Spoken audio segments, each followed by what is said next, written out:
Tell me where the freaks at.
Tell me where the freaks at.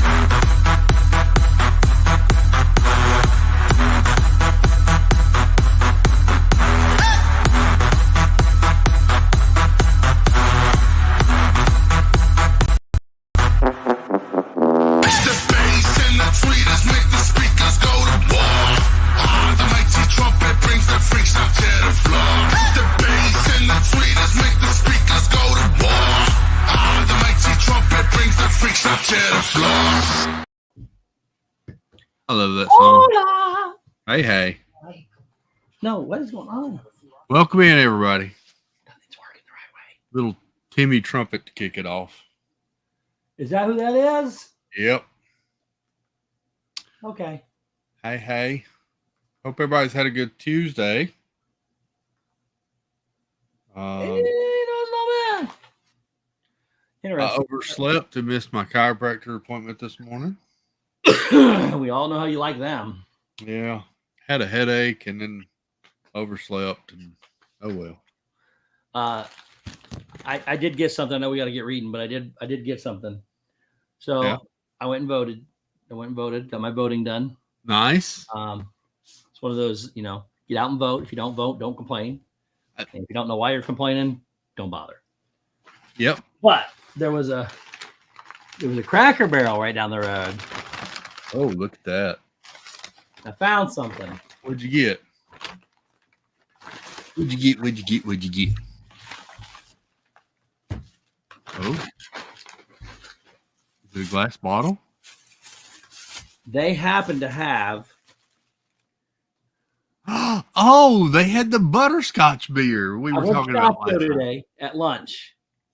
Not there. I'm telling Chris, Chris, send me that link. Send me whatever. Because it was like $10 for 12 of them, right? Yep. So I looked at Amazon. They're $60 for 12 of them. Holy cow. They're $8 for an individual one. And then they're like $1.50 at Cracker Barrel when I found it. So there it is. And I lost my button. It was right there. Finding it may vary at Costco's, I'm guessing. Well, apparently, because they had no idea what I was talking about. Yeah. Oh, there it is. Come on. Okay. I'm interested to see how they're not? Okay. No. All right. So that's what it looks like. It's the old keg one, too. You got to buy that one. Yeah. Does it smell sweet? I bet. Oh, it smells just like butterbeer. Does it? All right.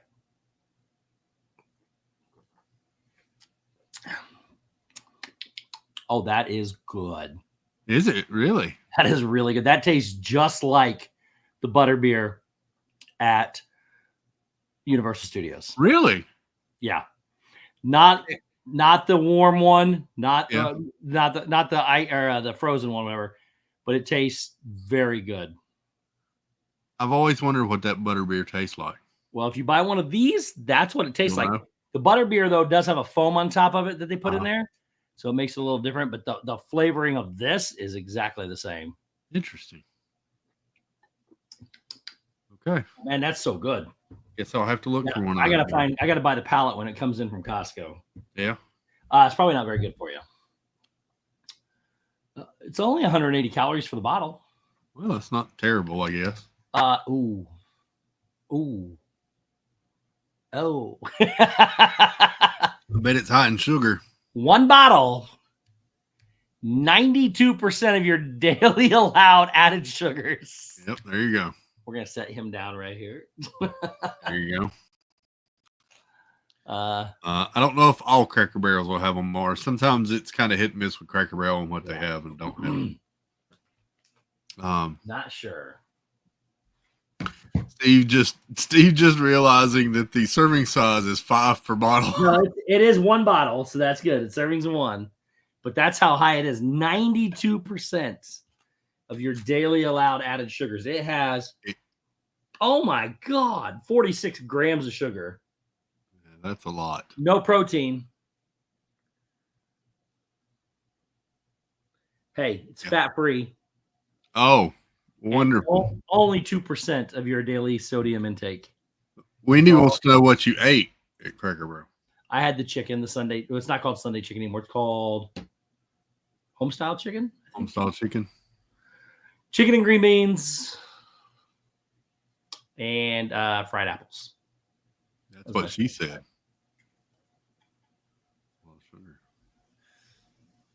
Well, let's welcome in the chat while Steve catches up on the game.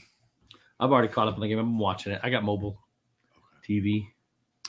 Hope everybody's had a good Tuesday. Welcome in Kenneth H, Jan S, Disney, Stacy Rogers, Nicole, Happy's Haunt, Vicky Gillespie, Diana Murphy, Corby Sinclair. Hello, good to see you.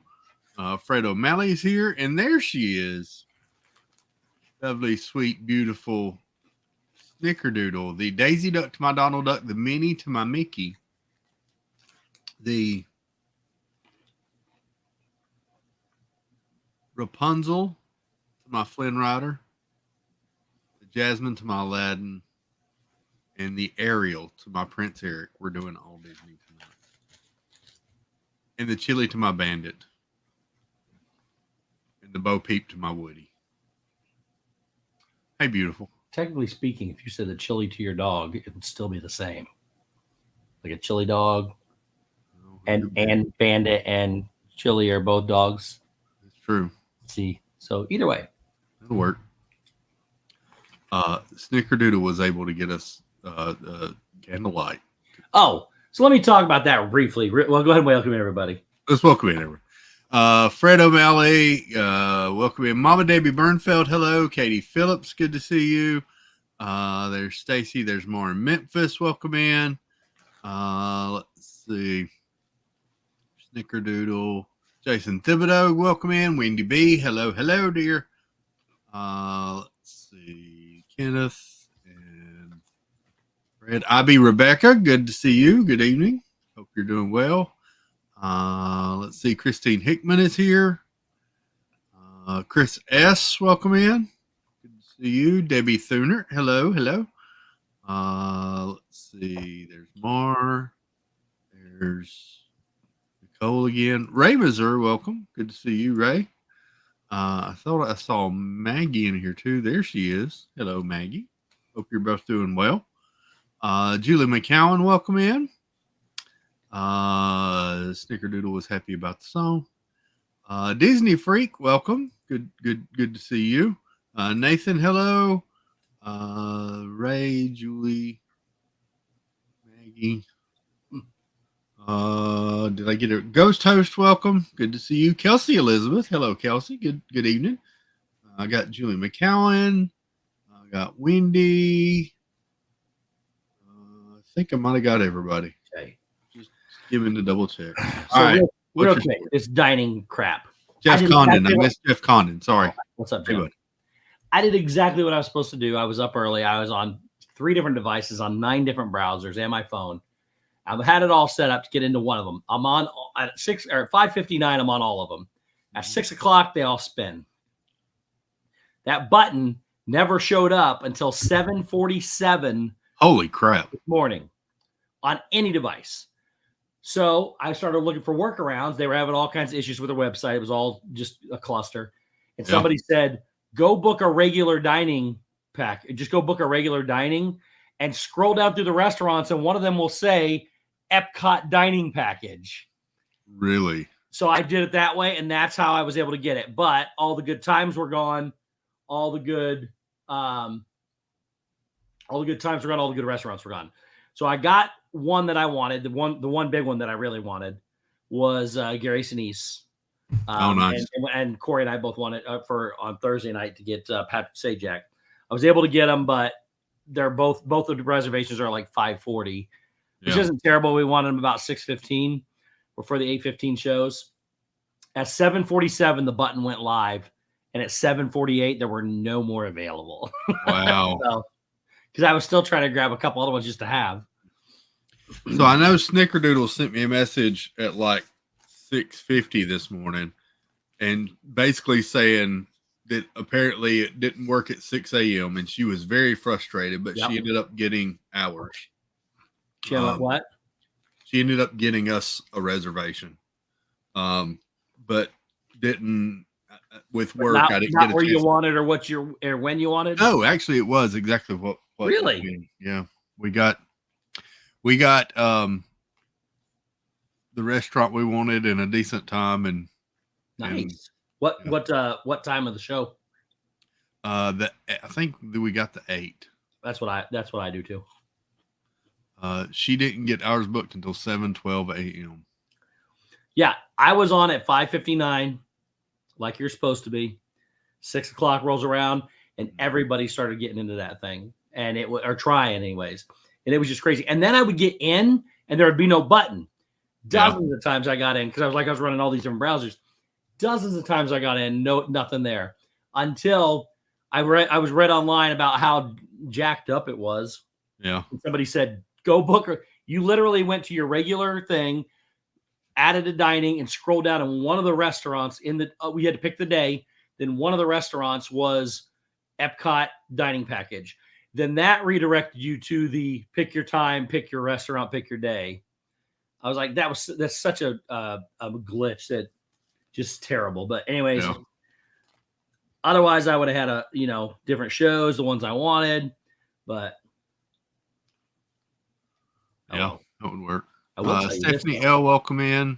Jody Benson was not available yet. No, because too far out, I guess. Everything up to her day, her 2 days were off. Everything else was available. Huh. So yeah, we got dinner at 5:20, and then the show at 8:15. Nice. What day did you go? Friday? Yes. All right. We can read and then we can get into it. Ray got the 13th at 8:15. Nice. I want a deal, but I don't need the dining plan for him. I'll just go stand in line. Yeah. If he's on a Tuesday and a Wednesday. Tonight we pick up with chapter 4 of our book titled Reflections. The What If Mulan had to go to the underworld. When we last left off, they had a battle with the Huns on a mountain. She had caused an avalanche that defeated the Huns, but also got Li Shang injured, mortally wounded. And I don't remember what his name is, the Grand Poobah, decided that they needed to go back to the capital. And so they started back, and she's tried to take care of Shang as they're going back, and falling behind as she's trying to treat him. And yeah. Wendy said they got 12-12 Brandon Frazier. Nice. Frazier's Ambrosio, welcome in. Brandon Frazier's one I tried for as well on the 12th. That's a Thursday, I believe. I bet he's good. And I didn't get him. Yeah. So that's where we'll pick up tonight. We're going to do chapters 4, 5, and 6 tonight. And then we'll go from there. Rebecca says, I know we're early in the book, but I'm really enjoying this one. I am too, actually. I like this writer better, I think, already. Yeah. So here we go. Chapter 4, titled Chapter 4. What? So there's no titles to these chapters. Yeah, they're all numbers. They're all numbers. So. Here we go.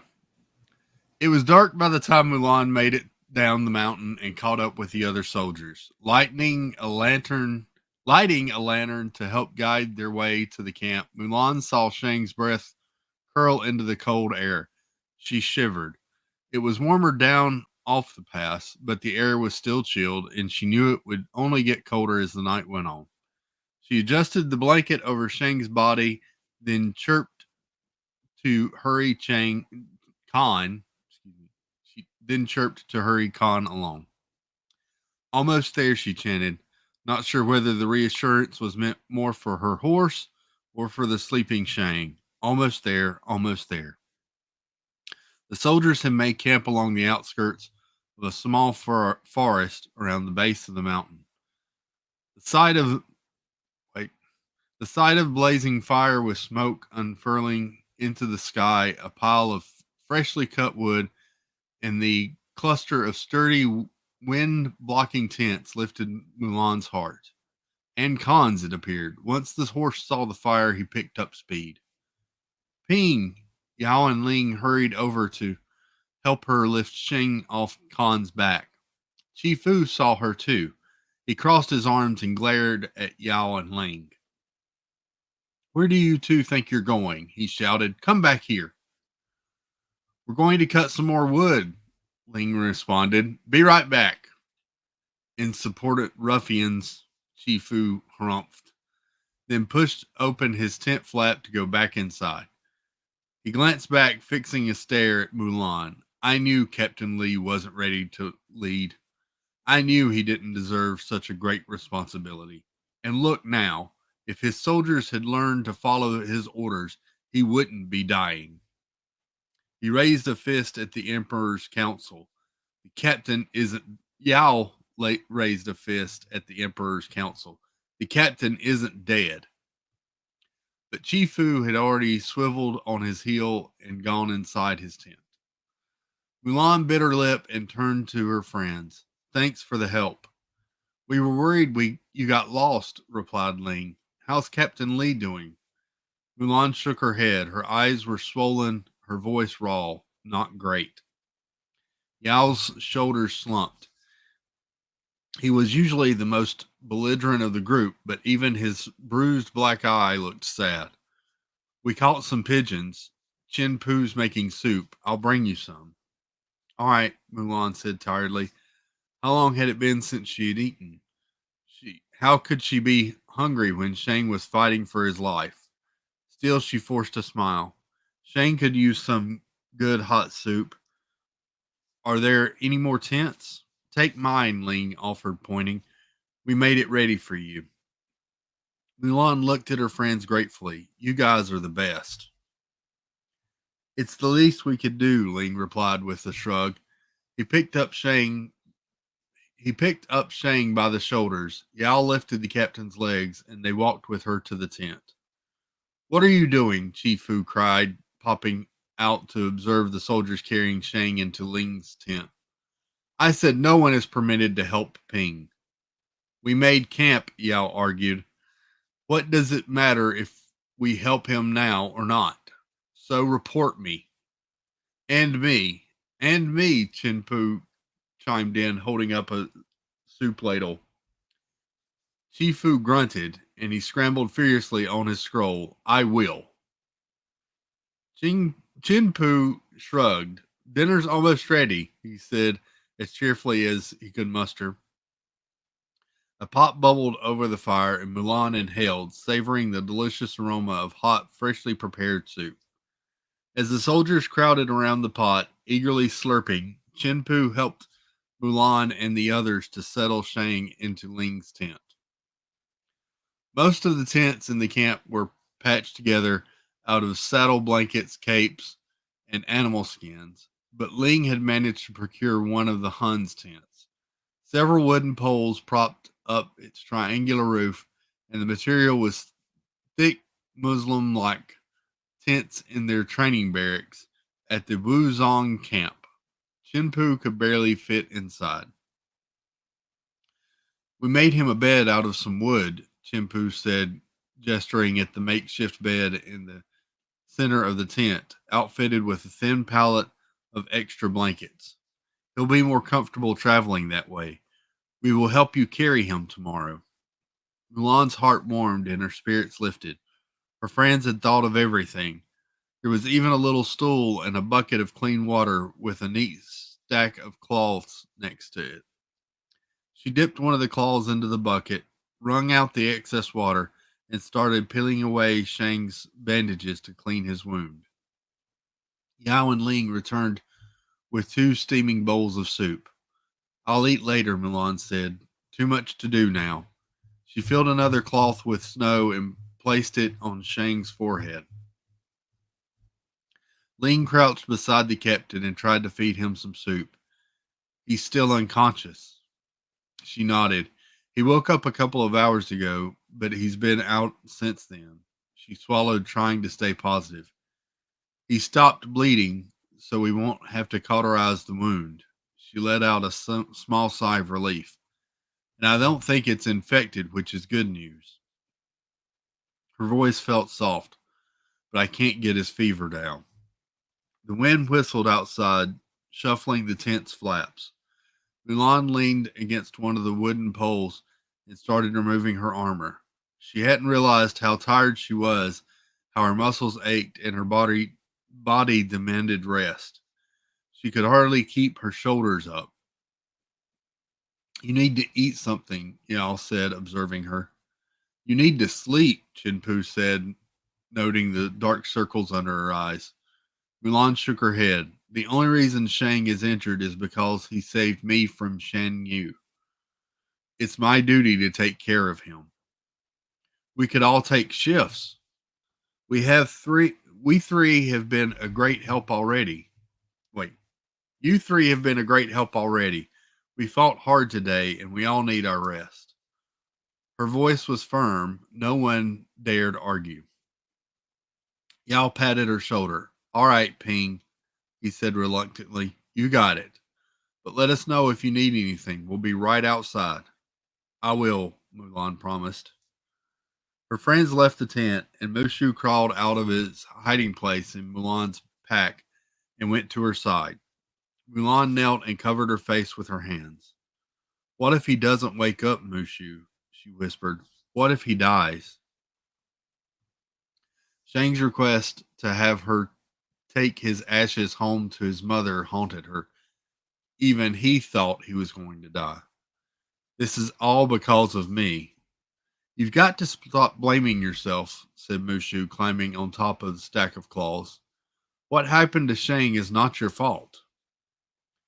If I'd been a better warrior, if I'd been more prepared for Shan Yu's attack, none of this.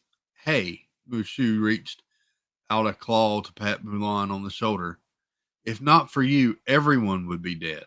You can't forget that. You protected your people. You saved your country.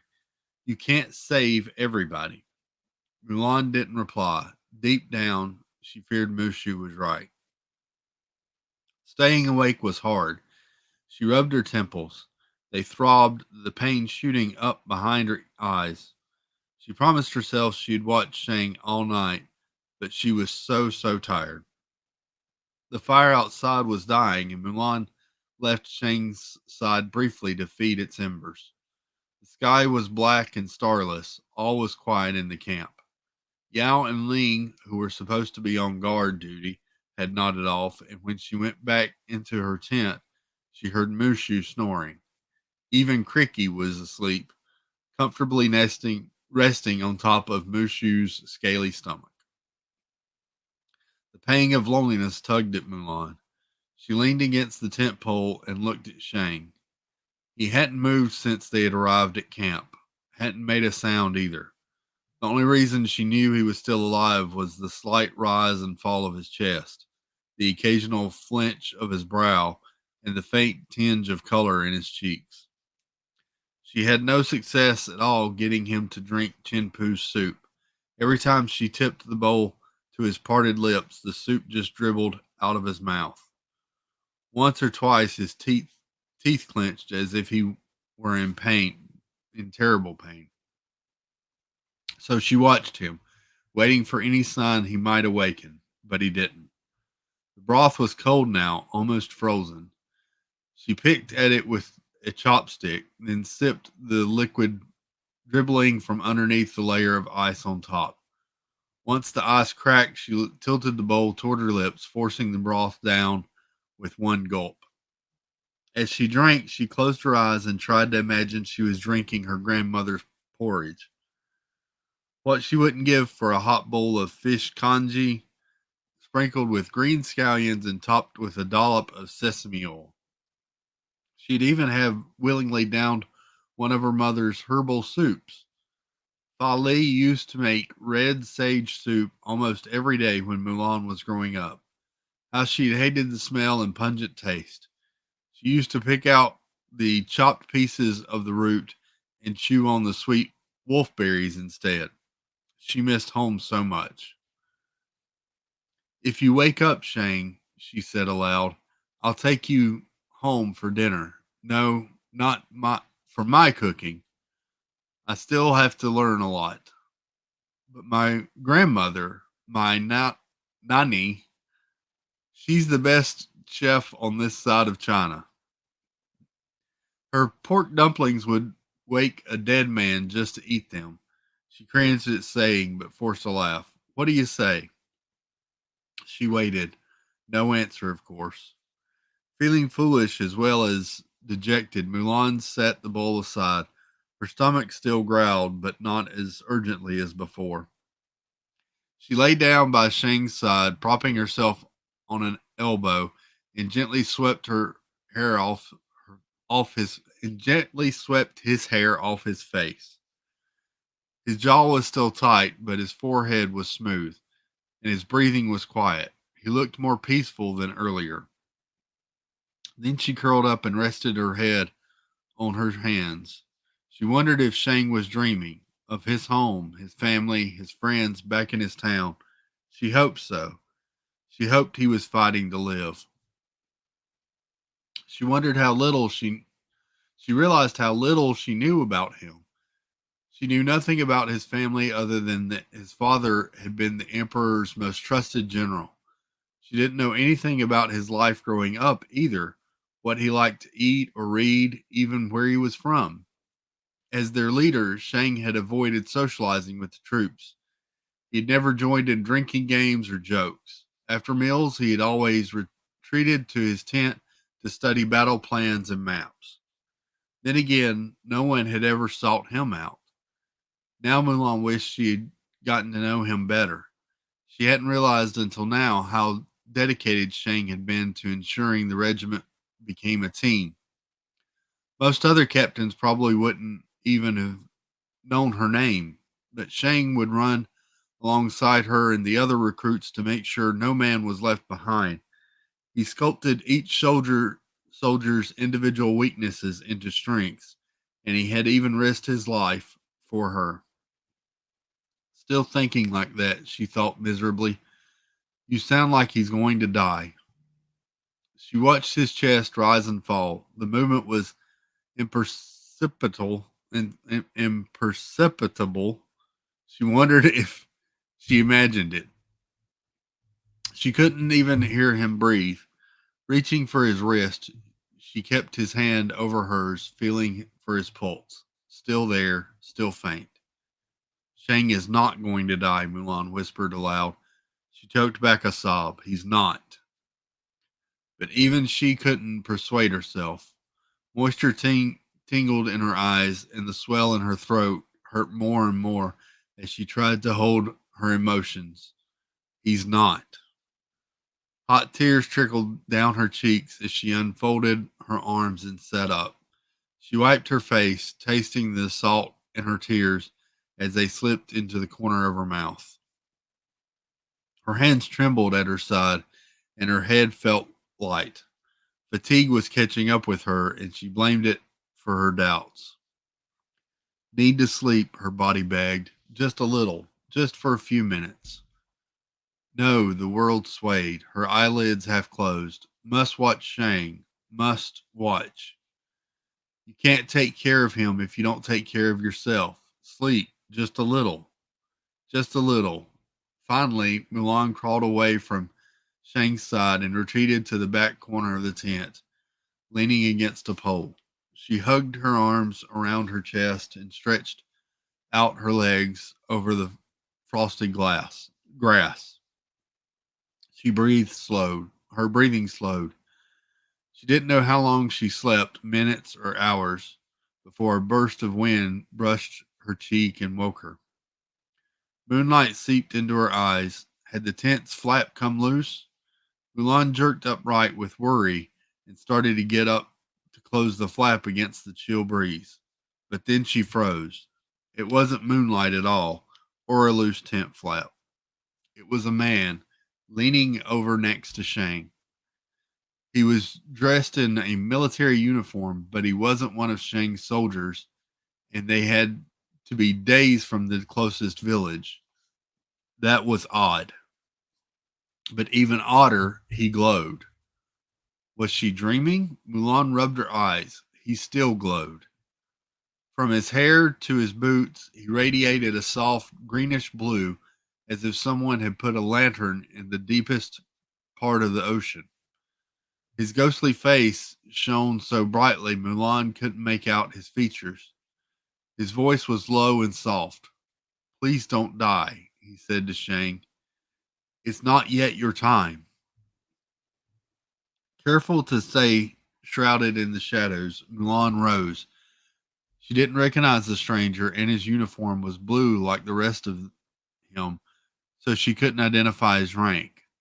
But she could tell his armor's quality was better than Shang's, a clue that he was an officer of high rank, a general. My son, the general said, can you hear me? Mulan held her breath. My son. If the man was Shang's father, then he was General Li. Not that General Li, another General Li. No, that's impossible. General Li is dead. I must be dreaming. I must be so tired I even know I'm dreaming. She shrank back in her corner. General Li's body shimmered with watery blue light, and his boots, Mulan saw, barely touched the ground. Definitely can't be real. I should go back to sleep. But she couldn't. Not while General Li wept over his son's body.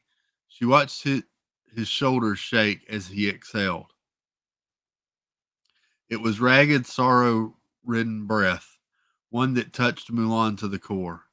If this ghost, this spirit, truly was Shang's father, she had to do whatever she could to ease both their suffering. She took a step toward him.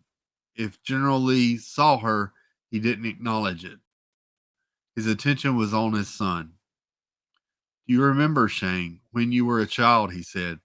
Even then, you were already my best student. Do you remember how your ma would scold you for studying military history instead of the classics, and how you turned her zither into a target for your shooting practice?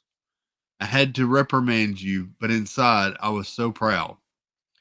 You weren't afraid of anything except disappointing me. And when it finally came time for you to lead your own regiment into battle, I had such high hopes for you. But I should not have underestimated Shan Yu's army. I failed you, my son. Mulan pursed her lips, unsure how to address the ghost. General Li? Shang's father turned to her, and a quiet gasp escaped Mulan's lips. The general's resemblance to his son was striking. They had the same probing dark eyes, the same square jaw and earnest brow. But unlike Shang, gray streaked the general's hair along his temples, and a carefully groomed beard dressed the lower contours of his face. Mulan composed herself. I'm Ping. I'm your son. She stumbled over what to say. Recruit, soldier. I'm your son's friend. At that, General Lee's expression softened, and he bowed his head. Ah, I see. Thank you for watching over him, Ping. You will be released from your duties shortly. Mulan frowned at his words. What did he mean she'd be released shortly? Was Shang going to die? She started to ask him, but the question clung to her throat. So she said instead, General Lee, pardon me for asking, but how are you here? Shane will not make it through the night, General Lee informed her sadly, without answering her question. He will join me in the underworld. Sir, Mulan croaked, her voice crawling out of her lips. What are you saying? You can't mean that Captain Lee is going to die. Yes, General Lee cut her off. I thank you for all you have done, but there is nothing that could have saved my son. Shang's spirit is already on its way to Daiwu. In the morning, he will pass on. Daiwu. Her grandmother had told her stories of the underworld when she was a girl, about how every person, good or bad, descended into Daiwu upon death for judgment. There, King Yama, the ruler of Daiwu, would judge one's time on earth and determine how long one must stay in the underworld as a ghost. Some would have to wait a year, others centuries. Some would never leave. They became demons. Be a good girl, Grandmother Fa used to say, or King Yama will turn you into a demon. Respect your ancestors, or none of their ghosts will greet you when you descend into Daiwu and guide you through the underworld. Mulan blinked. All those tales, they were just folklore, legends, weren't they? No, she whispered, shaking her head at General Lee. No, there has to be a way to save him. I'm afraid there is not. You're a spirit, she reasoned, and yet you've managed to break the boundaries between here and Daiwu. You must know a way I can save Shang. General Lee hesitated. His face was sorrowful. I shouldn't be here. My family owes you its gratitude, Ping, for watching Shang over these last few hours. No, Mulan said, you don't. She curled her fists, sucked in deep breath. I owe Shang my gratitude. It's because of me he's dying. Your son saved me from Shan Yu. If not for him, I would be dead. It is I who owe him a debt, and I will do whatever it takes to save his life. General Lee studied her. Anything? Yes, she whispered. Tell me if there's a way to save him. I heard what you said, that it isn't his time to die yet. He is a good man, your son. Please help me save him. General Lee stroked the sides of his beard, considering. There is a way, he said at last, but it is impossible. Tell me. The only way to change King Yama's mind, the general replied, but Shang's name has already appeared in King Yama's book of judgment. He cannot be erased from it. It is only impossible if I don't try, Mulan said fiercely, and I will. You are a man of unusual fortitude, Ping. A trace of hope lifted the general's voice, but only slightly. He nodded. You will need it if you are to save my son, though I suggest you wake up first. Mulan tilted her head. What? Her vision blurred, and the sound of a large gong boomed. She jerked awake, hitting her head on the tent pole behind her as her ears buzzed and rang. She clutched her temples. Hadn't she just been standing next to Shane? Now here she was back in the corner, her armor in a pile beside her. She kicked the ground in frustration. Was it really only a dream? She sat up, glanced at Shang. He lay motionless as before, but he was still breathing. That was a relief. Then she remembered what General Lee had said, that Shang would die in the morning. Mulan peeked out the tent, glimpsing the black night. Not one star in sight. Sunrise was perhaps several hours away. She sat back down, clasped her arms together, and shivered. Mushu and Cricky were asleep, and there was no sign of a gong. Maybe I'm going crazy, she thought. First that dream about General Lee, and now this. Then, ping, a beast roared. The gong sounded again. Boom, another roar. Ping. Sound effects. Sound effects. Chapter 5. Mulan hastily put on her armor and grabbed her sword, then swept aside the tent's flap and went outside to confront whoever or whatever was yelling for her. But there was nothing. The camp was still as before. Even the embers in the fire had died out by now. All was dark, and only the rhythmic wheeze of sleeping soldiers accompanied her.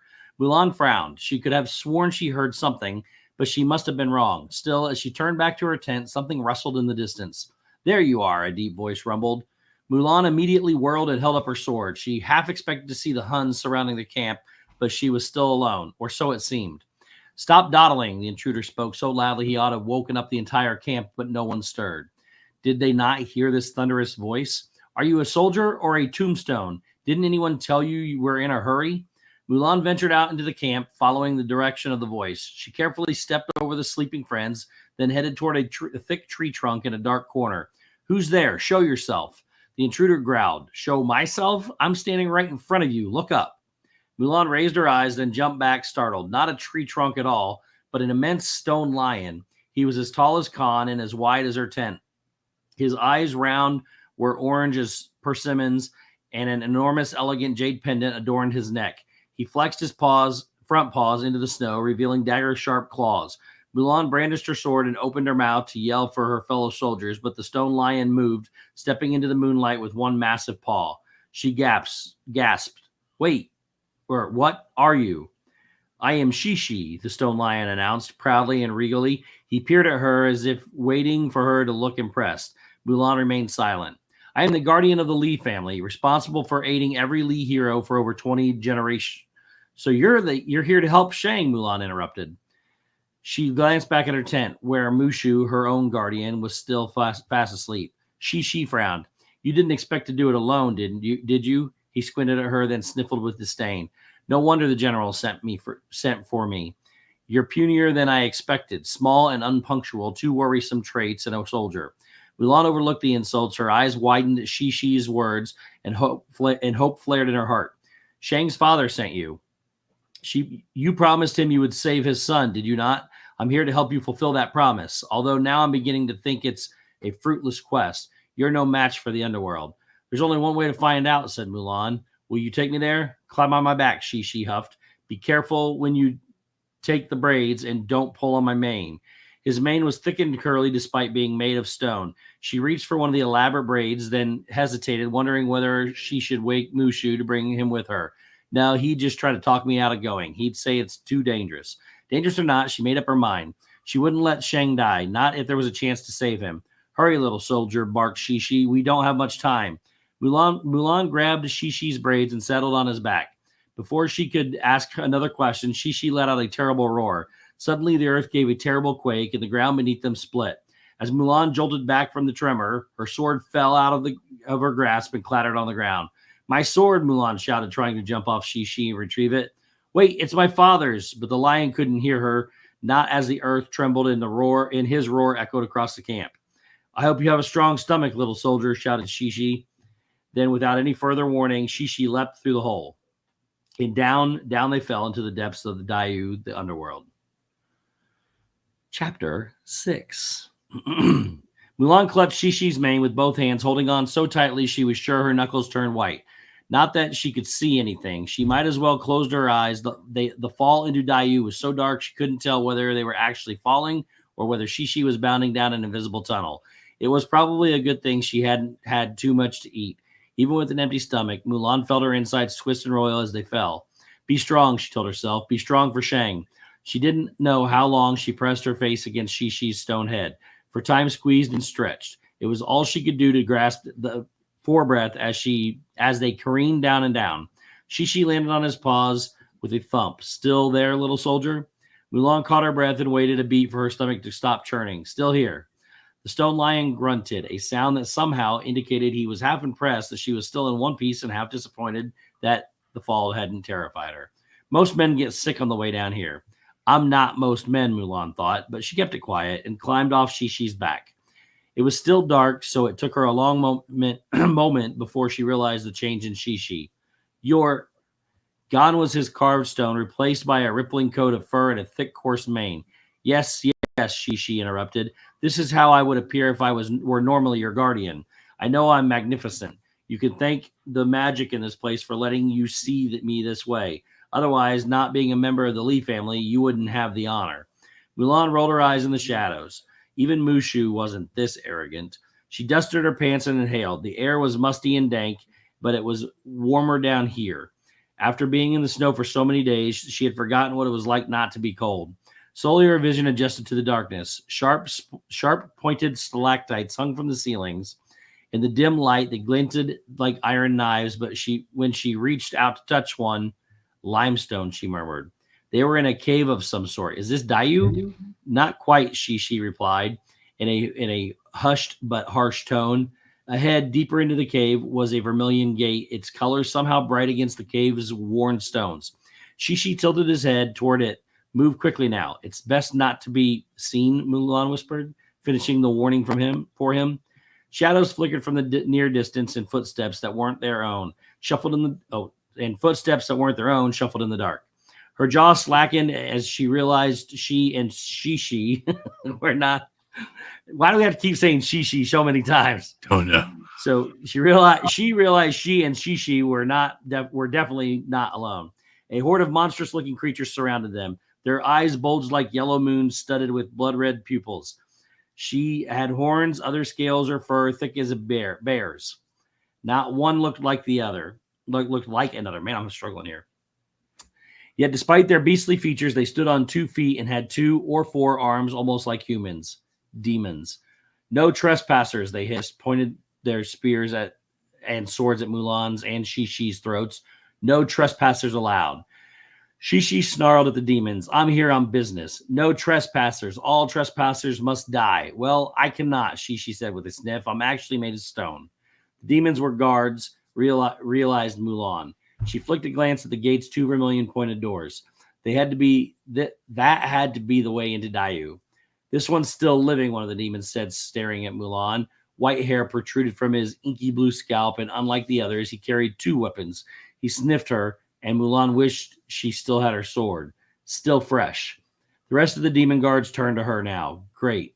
Surrounded, Mulan backed against the cave wall. Before the demons got too close, she leapt up and quickly twisted off a stalactite.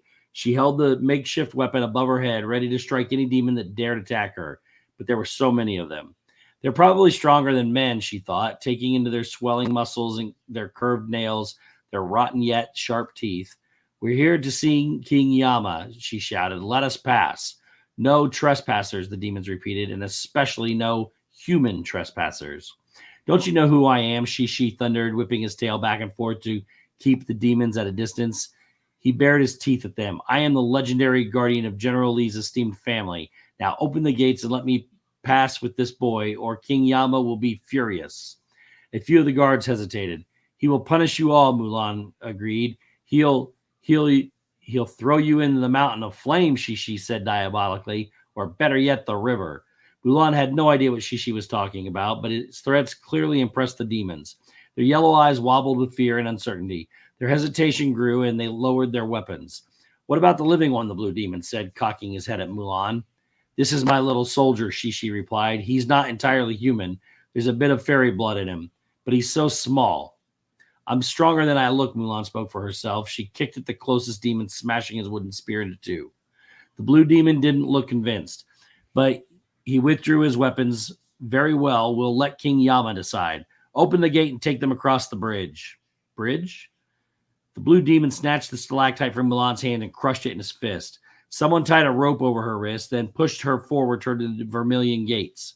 The other demons followed, trampling behind and swiping their swords and spears at the stalactites as if it were a game. Even in their dark surroundings, the paint on the gates was crisp and bright, a sharp contrast from everything around them. Neither door of the portal had bars or handles. No way of pushing the sliding them open, and round bronze casts of demon faces decorated the wooden panels.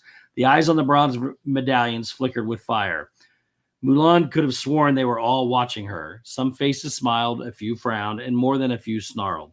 Behold, murmured Shishi at her side, the gates of Daiyu, the entrance to the underworld. 2 demon soldiers stood on either side of the gates and stomped their feet.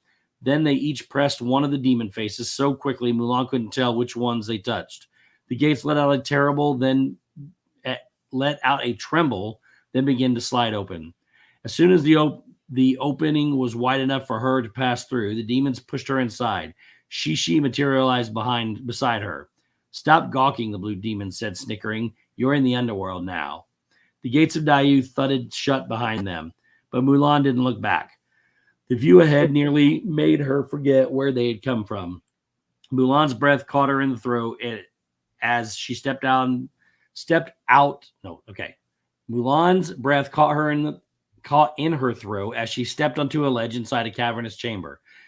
So high the blue demon's taunt echoed for minutes, and so deep she could hear a river gushing far below. The cave had expanded 1,000-fold in height, depth, and width. She could hardly see the other side. But it appeared the other side was where they were heading, for the demons prodded her forward toward the mouth of the stone-paved bridge arching away from the ledge. The bridge of helplessness, Shishi marveled. Few have crossed it and been permitted to return to the other side. From here, there's no turning back, little soldier. Shishi's warnings didn't frighten Mulan. She was focused on holding her own against the demons, who seemed intent on tripping her. She watched her footing as she ascended the 3 steps that led onto the bridge. The stones were washed a bleak gray. They were smooth and flat, like worn down by the demons' constant marching. No structure such as a bridge of helplessness could have existed outside of Daiyu. Mulan recognized the impossibility of it even before taking her first step. No ropes suspended it, and no poles supported it. Yet the bridge was so long, Mulan couldn't see its end. The demons made her step onto the bridge first. Shishi followed, his shadow dwarfing hers. The lion was nearly as wide as the bridge itself, but Mulan hardly noticed. There was too much emptiness ahead and below. The railing was too low for comfort. Mulan wasn't afraid of heights, but a glimpse of what lay beneath the bridge made the muscles in her legs tighten. It was impossible to gauge how high the bridge was, given that below were the levels upon levels of harsh ridges and cliffs, stone deserts, and villages overrun with ghosts and demons. Somewhere far down, she thought she spotted the mountains of flames Shishi had mentioned to the demons. Plenty of screams came from that direction, and she had been right about the river. Its black waters surged, winding in a serpentine path across the craggy terrain below. Wooden torches lit the bridge, the flames dancing like wild fireflies trapped in glass lanterns. Mulan tried to keep track of how far they had gone by counting the torches, but after 108, she stopped counting. It was hard to imagine that only hours ago she'd been climbing the Tung Shao passes, snowy cliffs, firing cannons with Mushu on her shoulder. Her training as a soldier had not prepared her for the underworld, for demons and magical caves, and who knew what else. Even with Shang's massive guardian now at her side, she was uncertain how she'd fare in Daiyu or if they'd even be able to rescue Shang. She missed her own guardian. Yes, she had centuries of experience guiding China's greatest military heroes, but Mulan understood her, and he knew her scent. Mulan didn't know if Shishi would still stand by her if he found out that she was a woman, and a woman soldier at that. Would Shang, she wondered, remembering how much she wanted to tell him the truth when he'd woken up just before they had reached the camp? Something glinted to the side, catching the torchlight as well as Mulan's attention. It grew more brilliant as she progressed down the bridge of helplessness, but she couldn't figure out where it was coming from. Shishi, do you see that? She asked, glancing over at the shoulder of the lion. Those lights flickering on the cave stones. I don't see anything, the lion replied. The lights look like they're bouncing off something, like large pieces of glass or mirrors. Perhaps, Shishi allowed, but mirrors will be the least of our concerns in Daiyu, little soldier. They're not going to help us rescue Li Shang. He growled at the blue-faced demon behind them. Umph, stop pushing me. Mulan lowered her gaze back down to the demons, whose march had synchronized behind her and now slowed because there was something blocking their path. Not something, Mulan realized as she got closer. Someone. Ghosts. Four of them sat cross-legged on the bridge, looking bored and playing a game of mahjong. Unlike General Li, they glowed orange and yellow instead of blue. Mulan wondered what the colors meant. The ghost in the north position was the first to see her. A grin broke across his face, and he nudged his opponent on the left. All at once, they got up, crossed their arms, and floated toward Mulan. What do you think you're doing, boy? You can't cross the bridge of helplessness if you're alive. I'm here on business, Mulan said, borrowing Shishi's line. Business? The ghost exclaimed. They turned to the demons escorting Mulan and Shishi across the bridge. Who is this? One of the ghosts, a woman demanded. Who are you bringing into Daiyu? I am Ping, Mulan answered for herself. I'm here to see King Yama. She tried to slip past the ghost, but they followed her. King Yama doesn't like visitors, especially living visitors. A ghost leered at the demon guards through his speculation. You should know better, Lang Ai. Lang Ai, the blue-eyed demon, who appeared to be in charge, spat. Go away and mind your business. We guard the bridge just as much as you do, the ghost reminded him. Perhaps we should throw him off the bridge, another ghost suggested. Then he won't be living anymore. King Yama would like that better. You'll do no such thing, Shishi growled from behind. The boy's with me. I have an appointment with King Yama. The oldest ghost's eyebrows rose. An appointment? That's unusual. He circled Shishi. And with a guardian no less? Stop giving the boy such a hard time, the female ghost urged. She smiled at Mulan, kindly yet sadly. He reminds me of my son. He was a soldier too. Let him cross. Yes, let him cross, agreed another ghost. I want to know what King Yama thinks of him. Nothing ever happens here anyways. The ghost was spectacles forward. His aura was the brightest of the four, as orange as Shishi's eyes. He studied Mulan. There's something different about this one. Zhao, you always say that. No, really, I don't know what it is. The guardian said he has fairy blood. That's not it, Zhao said. There's something else. I can feel it. You don't feel anything. You're dead. While the ghost bickered, the demons pushed Mulan forward. Stupid gossips.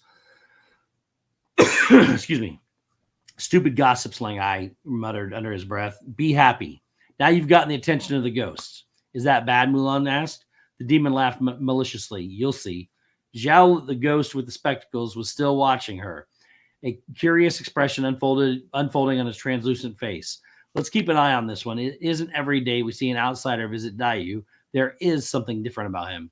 Mulan swallowed. She knew what was very different about her, but there was no way the ghost could sense that she was a girl, was there? Lang Ai poked Mulan's rib with the hilt of his sword. Stop dallying. We don't have all night. Mulan cringed from his jab. All night, she repeated to herself. She craned her neck up until she could see the very top of the cave. There was a hole in the ceiling just small enough to permit a soft beam of moonlight. When she squinted, she could make out a faint outline of the moon. It was full and bright, hanging like a golden pearl against that black sky. It's still night, she thought. I have until morning to save Shang. She quickened her pace, forcing the demons to hurry after her. I've never seen a mortal so eager to meet King Yama, Lang Ai muttered after her. Another snorted. That's because he doesn't know any better. Look at him rushing towards his doom. Even if King Yama doesn't kill him, he won't last long in Daiyu. Mulan ignored the demons. Their words didn't frighten her. She'd crossed the point of no return, knowing the price. That once she entered the underworld, the world above would become a distant dream. She might never wake up and return to ever again. But fear, guilt, grief, she buried those emotions the moment General Li told her she had a chance to bring Shang back. Now, mere steps away from the mouth of the underworld, courage swelled within her. courage and hope and determination. She only hoped they would be enough. Mm-hmm. We're there. We're in the thick of it. There we go. So that's where we'll pick up next week with chapter 7. Yeah, well, not next week. So we won't be here next week. That's true. Because there's a little something happening. Yeah, there's a little something happening next week. Yeah, we gotta elect a president. If we typically don't get political here, but I will say, if you have not, please do vote. I believe it's every citizen's duty. A lot of great men and women have given their lives for this right. So we can do. Like I said, if you don't vote, don't complain. Yeah, there's that too. So I'm really liking this book. The names are getting trippy. She's a better author than the first one that wrote the first 3 books. Yeah. It's getting good. I'm enjoying it. It is indeed. The names get me trippy though, because I'll see a similar word and then I want to say whatever that name is. And it's just, it's Chinese. Yeah. So is your pumpkin moving? No, they flicker. Oh, okay. Yeah. They flicker.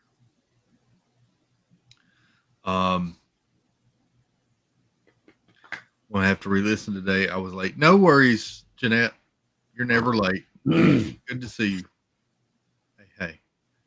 Except for Shishi, which is spelled S-H-I-S-H-I. Yep. It generally is L-I, not L-E-E. Yep. It's really, yeah. She and Shishi. She and Shishi.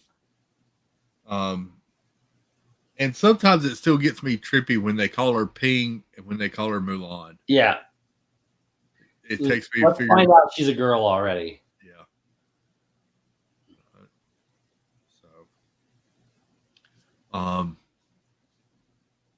But yeah, I like the way this is going so far. This one is a little bit darker. This is, of course, we're dealing with the underworld. So yeah. It's interesting, though, that we're going to King Yama and maybe not Hades. Yeah. I don't know. Maybe King Yama is Hades. Who knows? Maybe that's, yeah. I had a purchase come in today. Did you? My light box came in. Oh, sweet. I haven't put it together yet or opened it. It's not very big. It's for the small stuff, but it's going to be very beneficial. It'll hold the paintings in it. The bust I have that puts the jewelry on. It'll fit in it. All the little stuff, cards, jewelry, all the other stuff. Ew. I had something come in today too. What? It's crazy talk. It's portable. Yeah. I gotta turn the camera off so I can grab it. I got a bunch of different colors here. I don't know what that's for. Maybe I don't want to open it yet. What's that? That's so you can filter the light to do different light effects. Oh, I don't know. Let's see. Sure is. Yeah. PVC backgrounds. I just want it to be white. I got it is actually pretty cool that you can change the background color. I got 2 shirts off of Amazon when I ordered my shoes the other day. Yeah, I'm not going to open this right now. Further. Yeah, you got 2 shirts. 2 shirts. I got 2. Snickerdoodle had a couple of things arrive today for Thursday. Mm-hmm. Yeah, I did get my costume came in today. The rest of my costume for Thursday. But I got 2 shirts. I got 2 Christmas themed shirts. 2 Christmas themed shirts. Yeah. I got this one. Zero. That's Zero. Oh, I see it now. The candy cane in his mouth. It's kind of cool. Yep. They're Funko shirts. And then I got this one of Mickey. Is it like a gingerbread Mickey? Holiday. Oh, it's a cookie. Yeah. It says Magical Holiday on it. So I got both of those on Amazon for like $12 each. Hey, that ain't bad.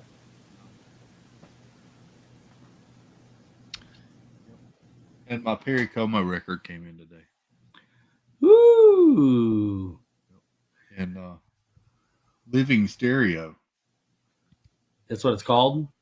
No, that's what it says at the top. There's the back.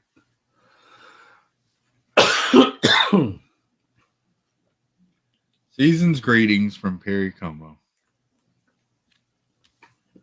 Butterbeer is gone. Butterscotch beer. Non-alcoholic, by the way.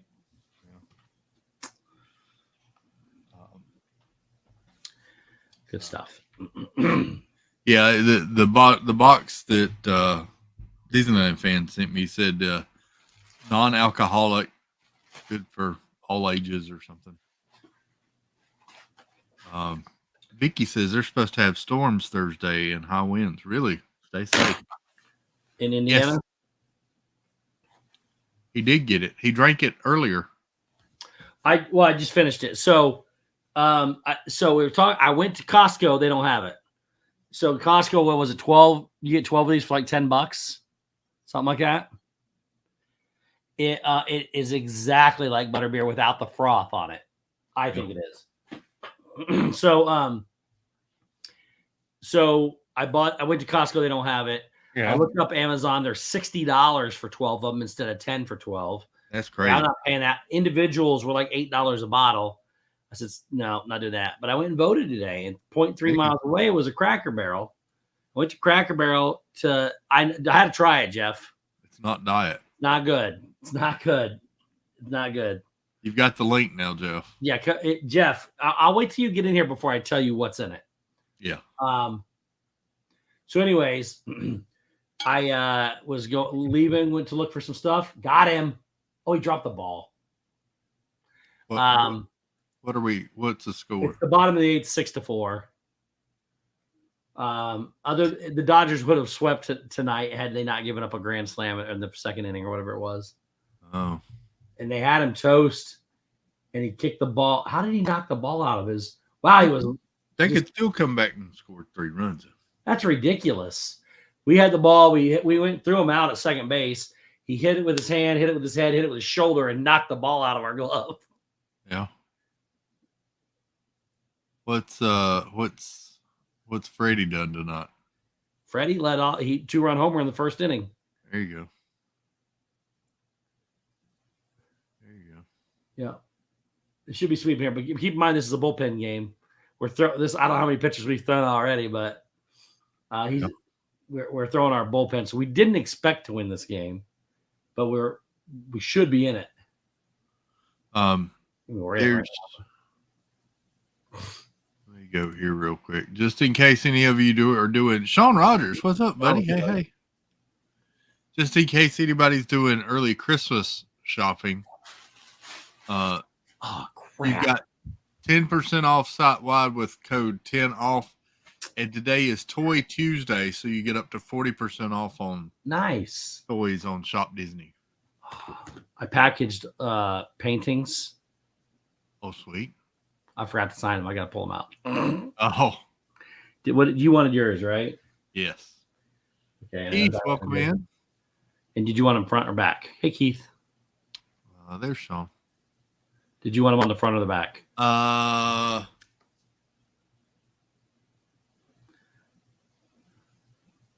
kind of want the characters on the back. Okay. And the poor paintings on the front. Okay. We'll take care of that right now. Let me go get my ding.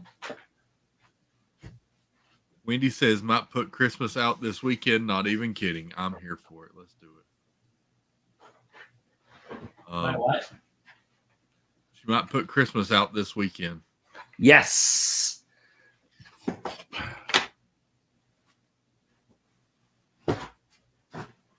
I cannot believe I was rushing to get these done.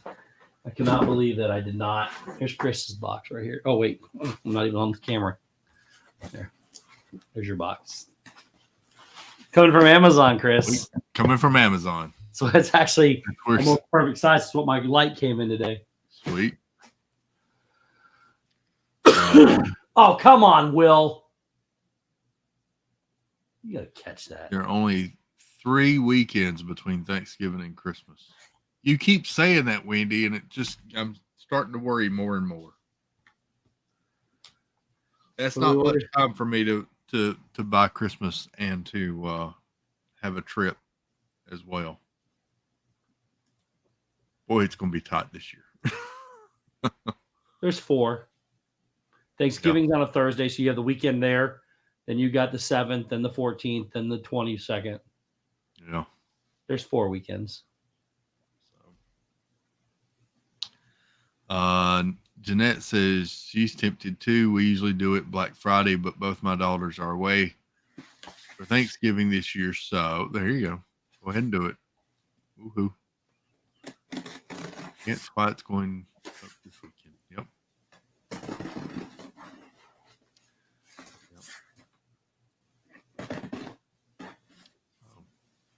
There he is. There we go. 1-800 hot and fun. That's my number. Hit my line. 1-800 hot and fun. Hear my ringtone every time. Hey, buddy. Hey.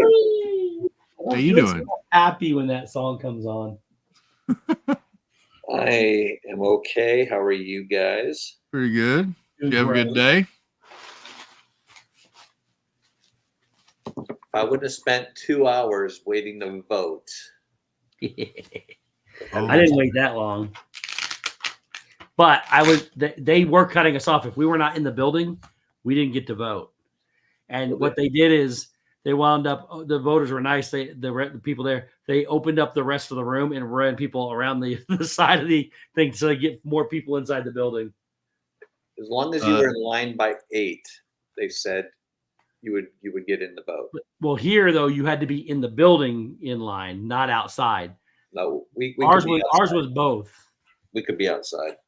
So, Steve, Disneyland fan, wants to know, Steve, do you want me to ship you some butterscotch beer? It's $12 for $10. Shipping might be a touch more, but he says actually may be able to ship for free from Costco. So I have a Costco membership as well. I want to see if we have it here. I prefer it not ship. So if it's in one of ours close here, I might go get it. But I'll let you know for sure. If I can't find it, then I may hit you up. Chris, how did you want this one? Did you want it deer ways? Like with the deer this, or did you like it like this? Oh, I don't know. So I had the other way.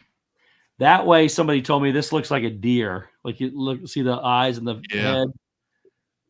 Or I can do it this way. No, I like it the other way. That way. No, I like it that way. Okay. Not down there in the bottom. Like, yeah. How much sugar is in that root beer? Yeah, it's butterscotch beer, not root beer. How much sugar is in that drink? Jeff, this bottle. How much sugar is in that drink? This bottle has 92% of your added allowance for daily sugars. Steve, what are you doing? I didn't know until I drank it. Jeffrey, this bottle has 46 grams of sugar? Of added sugars. God.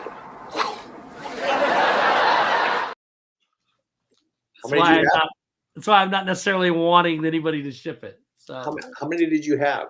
1. Oh. I only bought it just so because I went to I did not know it before I drank it. I'd already opened it and started drinking it. And I was talking about how tasty it was, and then I looked at the things in the back and went, "Oh my god!" It is. I will say it is not available on Costco's website for you to order. It's not. No. But do you have a specific one selected or no? I'm just on Costco's website trying to search it for it. You don't have a warehouse selected though? Yes, my local one. Oh, yours isn't going to ship it. See, I couldn't find it on mine either. But if you get it shipped, I think you can ship it from a different Costco. I feel sorry for all those election officials that are there because they're from like 8, and they had to be there till at least almost 9:30. It's crazy, and they say it's like that like all the time. It's there's a lot. I've never voted early before. I've never voted early before. They said it's been like that every day, so I guess that's good. See, ours just opened up here. Today was the first day you could do it. Jeanette says she doesn't understand why early voting lines are so long. I've never voted early and never waited more than 30 minutes. Well, it's different. I will tell you it's different. In Indiana, I walked out my back door and across the street was the biggest church I've ever seen, but that was our polling location. So I would get up election day, just walk across the street when it first opened, vote before anybody ever got in line. I was fine. Here, if I wanted to do that, when it opens up next Tuesday, I got to go 8 miles in the wrong direction, then go 51 plus the 8 miles back to work in the other direction. I don't want to miss work. So I found out I could early vote. And with as much voting has been going on, that, it's a little different this year. So Steve talked about his experience this morning, Jeff. How was your candlelight dining cooking experience? So Angela got she got a Via Napoli and a Tutto Italia for them for Meredith.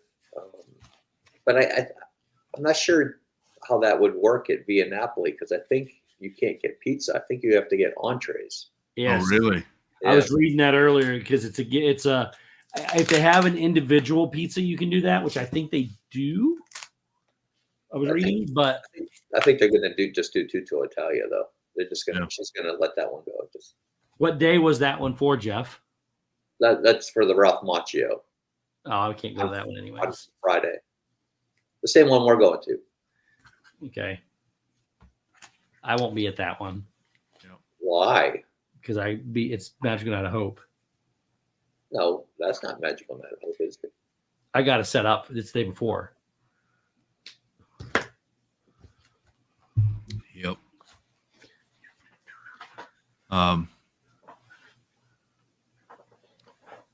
Kelsey said she went last week and it took her all of 3 minutes to go through the entire process. Ours just opened up yesterday. Oh, really? Yeah. Yesterday was our first day. Today's our second. Ours is digital. See, We we had to color in the dots. That's the way I displayed it yesterday, but then it looked like the water guy coming out. I like it better that way. That way right there? Yeah. And sign it in the lower left corner. The white down here? Yeah, down in there. The other one I signed in the bottom right. Is that okay? Yes, that's where I wanted. Is Noah voted this morning? Nice. Wendy said they've been early voting in Georgia for a week now. Well, some parts of Florida have been too, but look at your sticker. Look at my janky sticker. That's sweet. That's mine. Oh, you just got the yeah. What is that? Here, let me make it bigger. There it is. You got gypped. You got Yeah, Jeff. I know. See, Jeff got like the I cleaned my plate version sticker. Yeah. I got the ripped version. Okay. Oh. So there are yours drying. Dang it. And I can't remember what Joy said, if she wanted it done or not. And Teresa.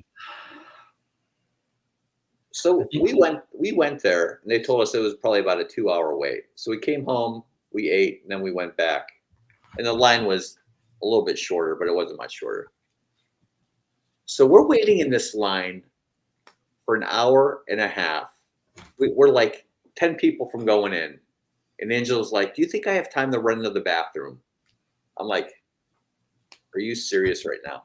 We've been in this line for an hour and a half. And now you want to, like, It's going fast now. There's 10 people in front of us. You have to go to the bathroom now. Wow. These are the things that. Her reply was, yeah. Stevie K says Steve sign it correctly. Stephen. That is incorrect. Nicole says Joy wants hers signed. Joy does? Okay, thank you. Wendy says, I'm so proud of y'all stickers. I think Teresa said to do it too, so I'll do it. And if she didn't want it, I can always paint over it. Disneyland fan says, I just looked on the Orca Beverage website and they have free shipping to the U.S. Nice. Okay. What's Orc? Oh, is that the name? Brand name? That's probably that's the company. It says Old Keg. Orca Old Beverage Keg. is probably the parent company. Bottled under the authority of Orca Beverage Company. There you go. Mukilteo, Washington. I don't think anybody should be drinking too much of that stuff. No, gosh, no. I agree. Okay, I'm going to cut this and reopen. Dang it. No, I'm going to cut this one down here. So how's Perry Como, Chris? How do I do this way? How's what coming? Sorry. How's Perry Como? It is, I'll be honest, Jeff, with work, I didn't get a chance to crack it open today. Oh, that's a shame. But I love the back of it. It's got like a writing and all on it, like old stuff. And Old school. Old school. I Yep. love that. I love that. The Dodgers. Just the top of it, living stereo.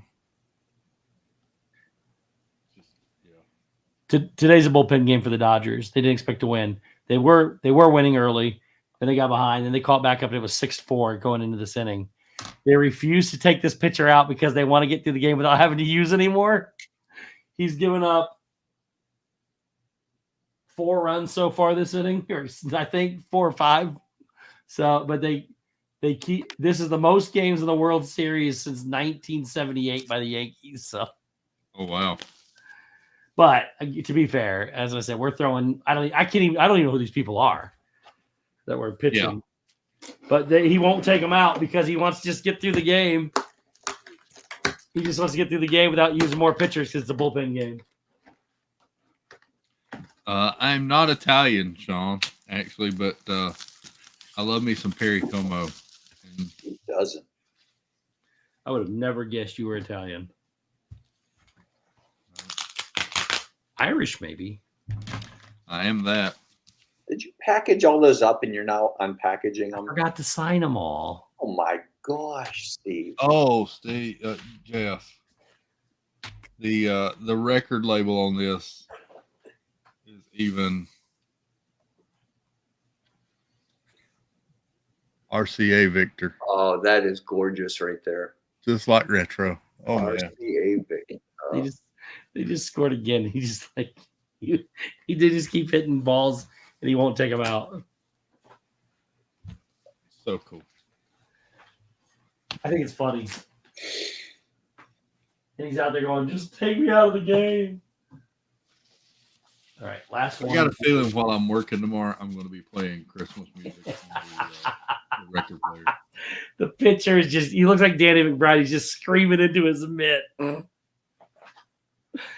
Oh.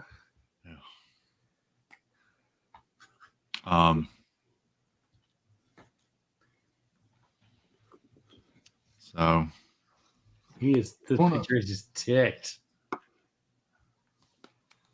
While I'm opening things, I want to open these shirts. Yeah, let's see one of them.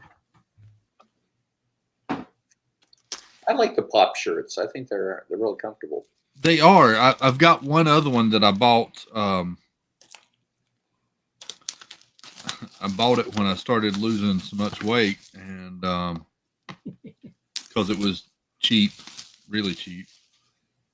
I think I paid like $8 for it, and it was an X-Men, and it fit really well, and I really liked it. It was really good quality.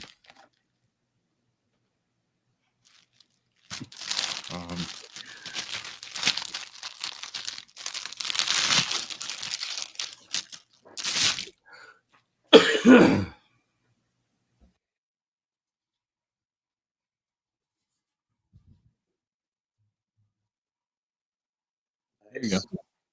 Like it. The negative to this is that is a nice shirt. The negative to this is he's giving them hope for the next game.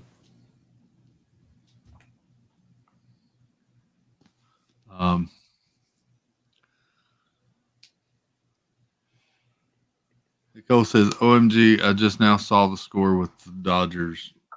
What the heck?" They got like a 12-year-old pitching. He's given up like 6 runs this inning. Holy cow! They should put a position player in. Well, they're just this guy is he's throwing a tantrum. He looks young. He's throwing a tantrum I'm disappointed that he's actually on our team. And then the umpire called time and he didn't see it, so he went in and pitched the ball. Then he got mad at the umpire. So the umpire said, "Well, keep your head up and look when I call time." Every time I hear about a pitcher throwing a tantrum, I always think back to the Braves John Rocker. relief pitcher, John Rocker. As soon as you said it, I knew where you were going. So He was like a WWE wrestler turned into a. There's the other one. all right, he got 2 outs. I like that one too. Yeah, those are comfortable shirts. I think I got those for $12 each on Amazon. John Rocker, back in the day, boy. He was crazy. Oh yeah, he was. I just saw him on something. Dancing with the Stars, No. The Bachelor. Although I was, Celebrity Fight Club. I'm just going over the shows Jeff watches. I'm just, I can't remember what. The Golden Bachelorette. Golden Bachelorette. That's what I should. Not on the Golden Bachelorette or Dancing with the Stars. Oh, what did I see? Oh my goodness, I can't remember. Yep.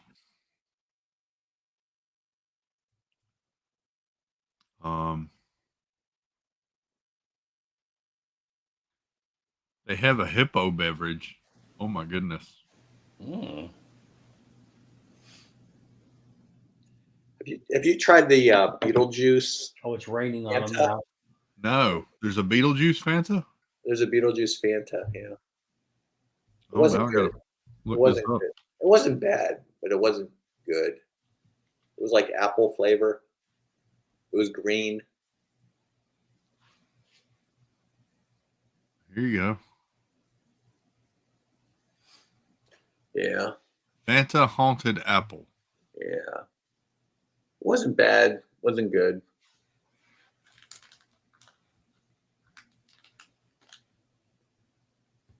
I still have not seen this movie yet. Me either. I have no desire. You can. There's a deal right now on Amazon Prime where you can purchase both movies for a reduced price. Wendy B with the $9.99 hat backwards hippo. Thank you, Wendy. Hippopotamus, hippopotamus, hippopotamus. Ow! I'll give you one more. I'm a hippopotamus.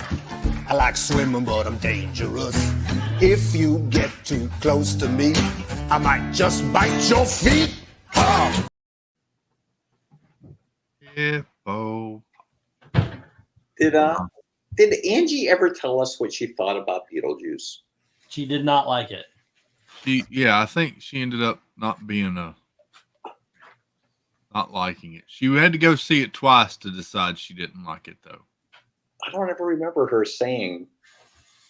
She was like very quiet about it. Like she was very. Here you go.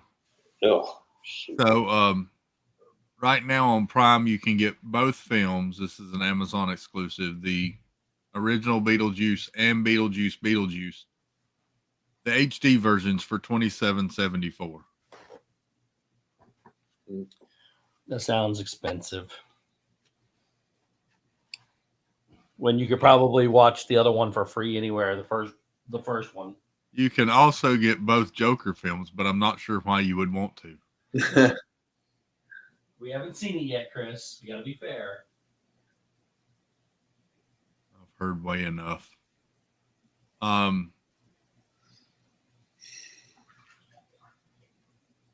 saw a few more reviews for Venom, though, that have said that the story is not really that good, but it's a fun movie. So, there's that.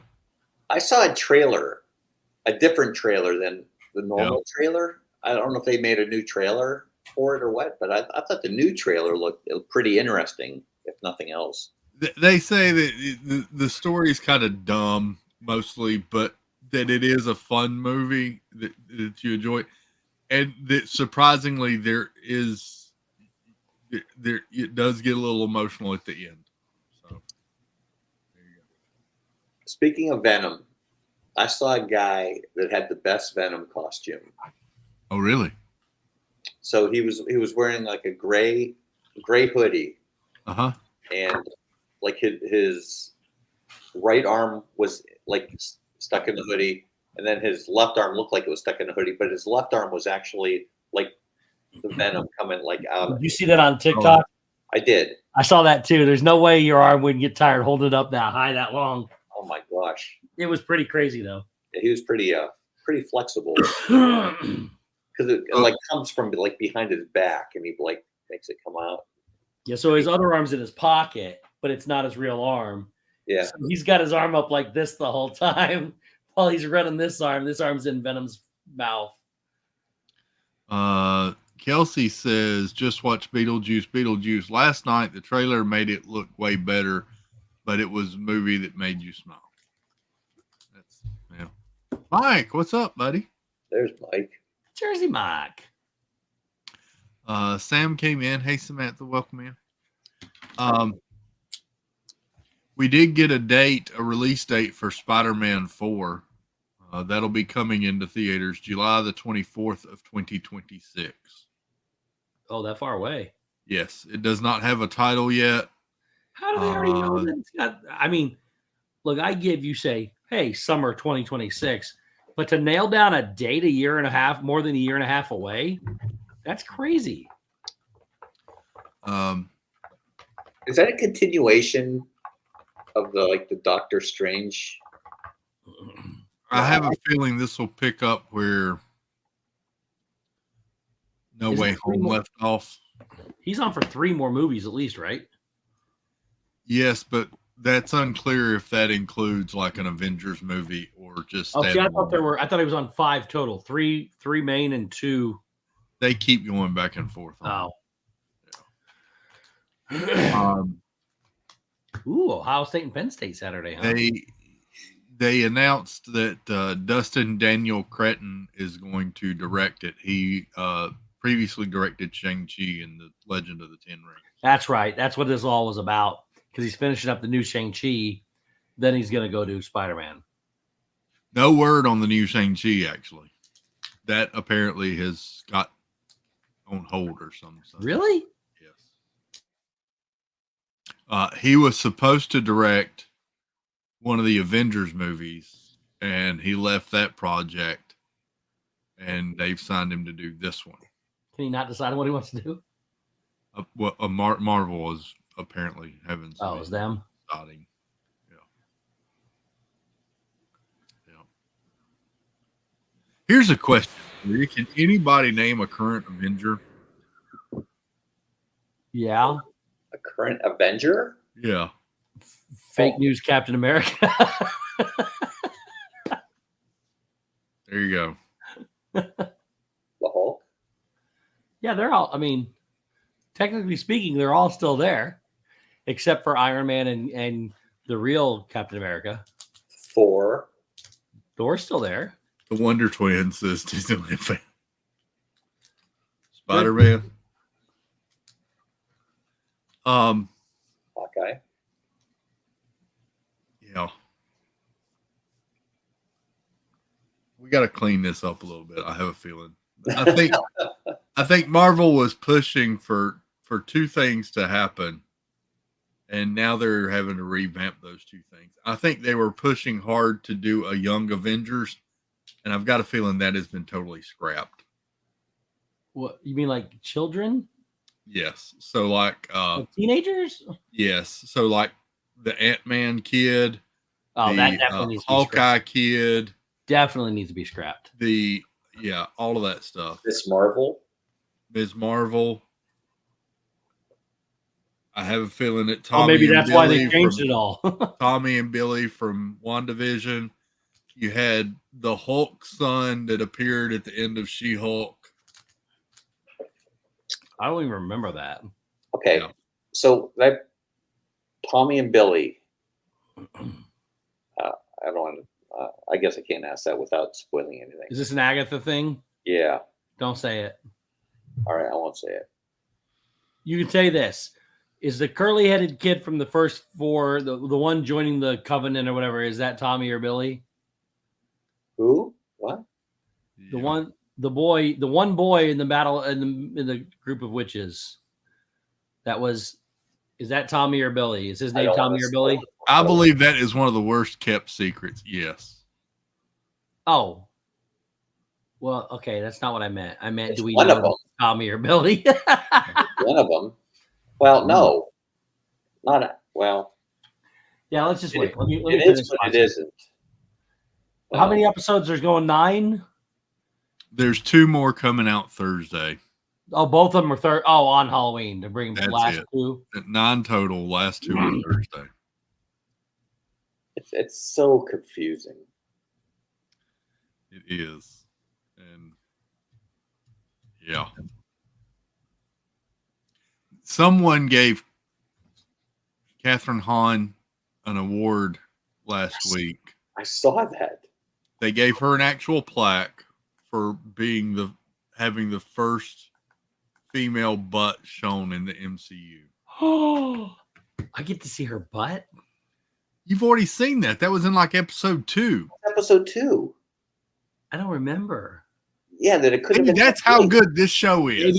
Maybe I really don't remember her butt. That's how good this show is. You don't remember any of it. So I remember the Covenant stuff. But I don't remember her butt. of all the ladies that have been in the Avengers Marvel movies, That's I the know butt. she's is not that, the one I would is that think. what we get? What you get. Yep. Catherine Hahn. I'm kind of surprised that Disney allowed that. It was. You saw the whole birthday suit walking backwards. Oh, Running Yeah, okay. across the street? I got you now. It wasn't like yeah. I got you. What was it like? I was thinking. I remember. You reminded me. I was thinking like it's kind of at a distance. Not really. It was kind of at a distance. On a big TV, it looks like it's at a distance.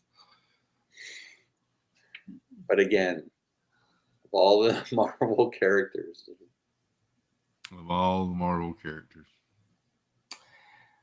Yeah. Yep. how about some? I'll tell you a show I really want to get caught up on, and that's Penguin. Because I Yes. love that. Oh, I got to start that. I know. That is so good. I added another show to my recording, and that's Murder in a Small Town because it's getting ridiculous reviews. I think it's got 5 episodes out right now, something like that.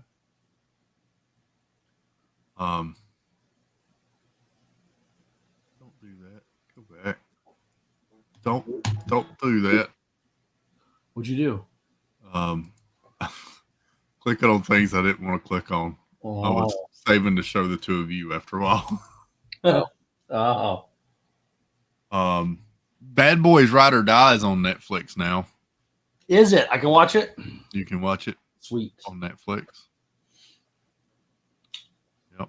I still want to watch that Mr. McMahon series on Netflix too. My brother called me and asked me if I seen it. He told me it's incredible. I've heard that it's very good. Mr. Vince tries to defend himself because he did a lot of stuff with girls, Yeah. like got in trouble, sexual allegations and everything. Anyways, he was talking. He was like, Mr. McMahon was just a character, and everybody else is like, well, now he just played himself. It was the same character whether he was on there or not. What's that about? It's sort of a background or behind the scenes of Vince McMahon, sort of his rise and downfall. Mm. And Kind of like a documentary of him. Huh? It's kind of like a documentary or like a mini biography. But they bring in wrestlers to talk about it and all that, and they interview him a lot too. Or do they interview him, or do they take past interviews of him? They did have some interviews of him, and then he's come out since it was released and not happy with it. But everybody else doesn't paint him in the next light. Exactly. So it's like not actors. These are all like real. No, this is wrestlers and people that actually interacted with him. Did you say wrestlers? Wrestlers. I thought you said wrestlers. Wrestlers. I've heard a lot about this. Good, some interesting things about this series too. This is Ancient Apocalypse: The Americas, sort of like Ancient Aliens, where they talk about old civilizations. I like Ancient Aliens. I love stuff like that. My boy Giorgio with his hair going all kinds of directions. Yes. They say this is a really good series and dives deep into it. Did a sophisticated human society exist millennia before archaeologists ever imagined? This docuseries investigates the possibility. So we talked about the Penguin. I got to add that. What's this called? Ancient Apocalypse: The Americas. What is that on? Netflix. I have Netflix. Do you ever see how far down those Easter Island heads go? Oh, they go way down. They go. I mean, there's not just the heads. The whole body is underneath the ground. You know, something else I forgot about that's half out or third out is Karate Kid final season, and then they're going to release some of it here in November and some of it in December. I'm kind of waiting until it all is out. But isn't Outer Banks also out now? Some of it. I'm not sure. You can ask my kids. Well, yeah, me and the kids watch the same kind of shows. Mute on Netflix. You need to watch the Jason Bateman one. What was it called? Ozark. That was good. I do want to watch Ozark. I have not watched that. A lot of people said it felt a little rushed at the end because they canceled it before they ended the season, but I thought it was still a great fitting. And there was another one that I was wanting to start.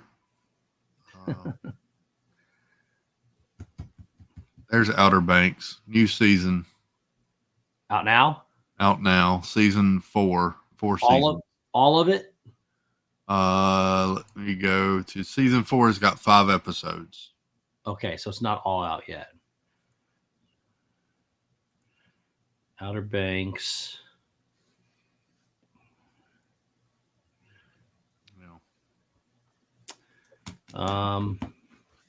You know what? It's kind of handy. I got it all right here too. I can look for.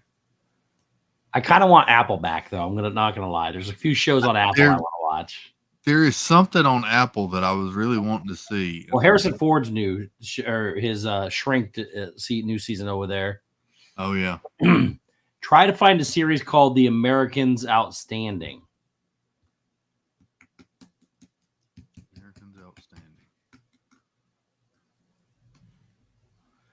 Jersey Mike, I hated Ruth. Worst character ever. Oh my gosh. Could not stand her. I wanted to slap her every single episode. Did you watch it? Looks good.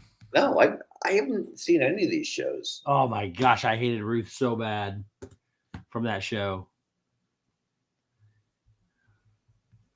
Was it Disclaimer that I was thinking about? Maybe. It was great. There were times I just wanted to grab her by the back of her head and throw her in the lake. So.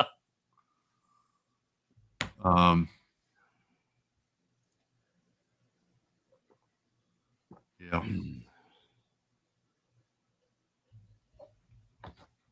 You're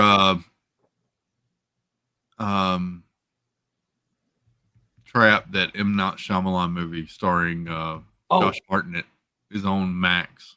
Oh, nice. You seen the previews of that one, Jeff? So you know who Josh Hartnett is, right? He was one of the kids in Pearl Harbor with Ben Affleck. He was the opposite of Ben Affleck in Pearl Harbor. Okay. He was a whatever, like a heartthrob person. He did a movie with Harrison Ford, did some of those movies. He like fell off the face of the earth until he came back with the movie with Jason Statham, Wrath of Man. Anyways, so he does this movie. You know, M. Night Shyamalan's a little weird. They show him in a baseball stadium with his daughter, and then he runs into somebody and he goes, "Oh man, what's all this for?" And they go, "It's for the whatever serial killer. He's here," and blah blah blah blah. And it's actually him that's the serial killer. That they don't give it. They give us away in the interview or in the preview, so it's not like giving anything away. I haven't seen the movie yet, but it looks really, really, really good. Now apparently he's trapped inside the stadium with the SWAT and everything surrounded him, trying to capture him. So. Sorry, Nicole. Do y'all have any Halloween movies you like to watch for Halloween? Hubie Huber, whatever his name. Hubie Halloween. Hubie Halloween. It's so dumb. It's Halloween. It's so dumb. You gotta watch it. But I prefer the Great Pumpkin Charlie Brown. Nightmare Before Christmas. No. Nightmare Before Christmas and Hubie Halloween. Hubie Halloween is one of those movies that's so stupid everybody needs to watch it because you're gonna laugh at something. You will laugh. You cannot not laugh. I remember Jeff getting me to watch this last year, and I was like, I don't even remember what I said to him, but it was like, that's like 2 hours of my life I'll never get back, and then I had to watch it again. So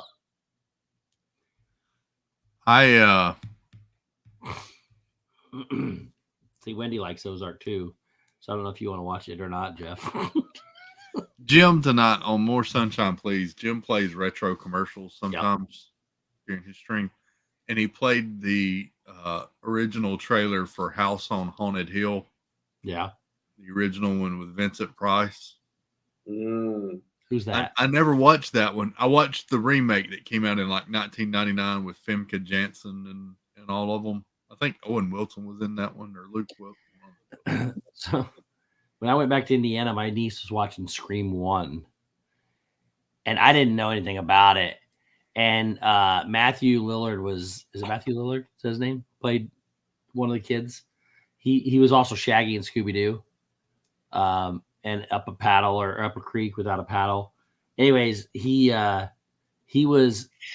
played that Shaggy character like, whoa, man, type thing.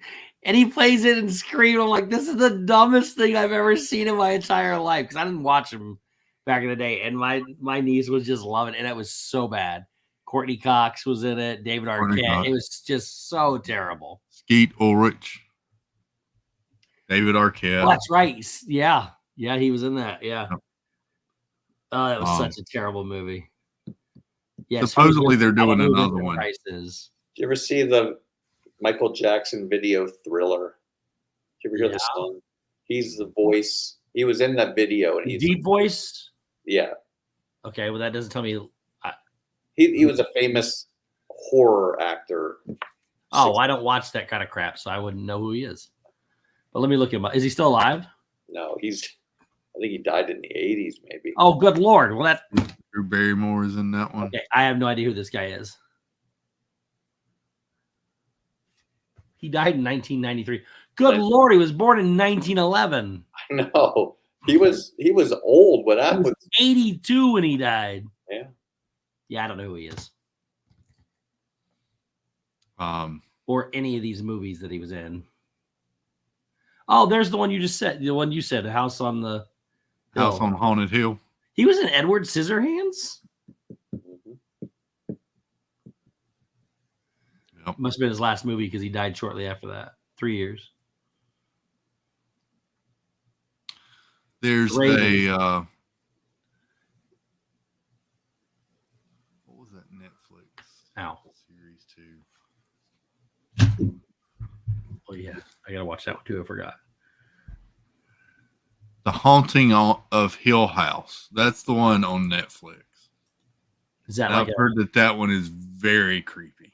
You know what the creepiest thing? What was that one last year with the girl in the bathtub? And I told you I couldn't even watch. I had to turn my head in the theater. Oh yeah, the one that's mommies with the maggots. Now. Yeah. Did Jeff? You ever see that trailer? I don't know. I'm not Chris, a big. you should find that trailer and play it for everybody. I'm going to turn my head and close my ears. I do. It is welcome in. It is. Man, it's the worst. Jeff, I felt so uncomfortable. I went to watch a movie, and it wasn't even a Halloween movie. Went to watch a movie, and they were starting to show the previews to Halloween movies. The one with Russell Crowe at The Exorcist and the Pope. There was something else in there, and then this other one came out. I don't even remember what it was called. And I felt so uncomfortable. I had to turn my head and plug my ears. I couldn't even listen to it anymore. It was so creepy. I was like, I just felt very uncomfortable sitting there. Evil Dead Rise. That's it. Look that trailer up real quick, Jeff. Put yourself on mute. Nope. Not my type of thing. They use a cheese grater. Me either. In a way that you should not use a cheese grater. I know who they are, Stacy. I never really watched them. I don't really watch any horror anymore either. I like psychological stuff. Yeah, psychological thrillers. I do not like blood and gore. Yeah. Yeah. Hubie Halloween's Bluey. They're more my speed. Hubie Halloween is torture. No, it's not. But it's so bad that it's so good. No, it's not bad. It's not a bad movie. Oh, it's not the greatest. You will laugh. You will laugh. I mean, it's one of those dumb ones that you laugh at. And the shirts, you got to pay attention to the shirts. Shirts. The grandma. Mom's shirts. Mom. Yeah. Her shirts change constantly. But they don't bring mention to them or talk or anything like that. You just got to notice the shirts. I don't like blood and gore. I clearly chose the wrong line of work. Jeff Condon. I have no idea what that is, Sean. Yeah. Man, now I just want to watch movies. What was that? Oh. Kevin Bacon. Kevin what? Kevin Bacon. Yeah. Oh, the show you're talking about? Stir of Echoes. Oh, that one. That's not what I thought you were talking about. That was a good one. If you want to watch a psychological thriller, watch his show that lasted 3 or 4 seasons called, or was it only a couple seasons? Anyways, it was called, it's about a serial killer. It was one word. I think it began with an R. What was that called? Following? The Following. Following. Watch that. That was crazy good. First season was unbelievable. Second, third season were really good too. And then eventually Michael Eady joins the cast. Oh, it's so good. It's such a great. That's very, very psychological. A brilliant, charismatic, and psychotic serial killer communicates with other active serial killers and activates a cult of believers. I know what it is now. Took me a minute. It's on one of her shirts. Yeah, read a private chat. That's listed on one of her shirts, and there's been no mention to it. Oh, yeah. This old lady, you'll know her too. She played Sheldon's grandma in Big Bang Theory. Oh, okay. The short, sweet little lady with her hair that goes like this and her glasses. That's his mom. She wears those shirts. That's funny. Okay. Snickerdoodle says the following was so good. Oh, it was real good. Okay, that's not my password. I'll have to look that one up. No, probably. It is.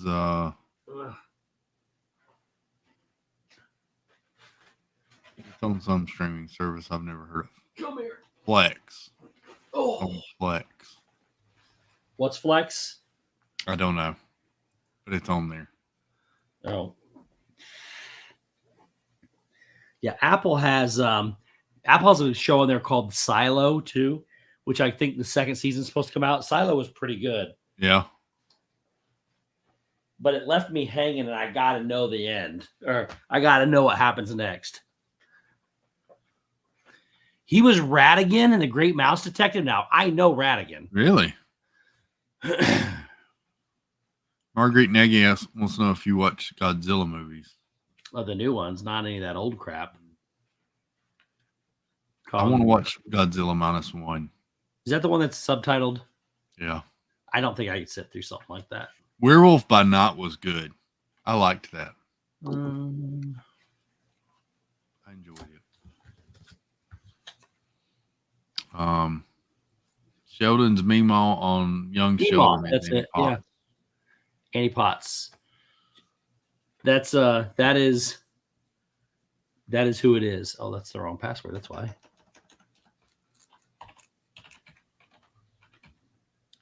I don't think this is my password either. It sure is, though.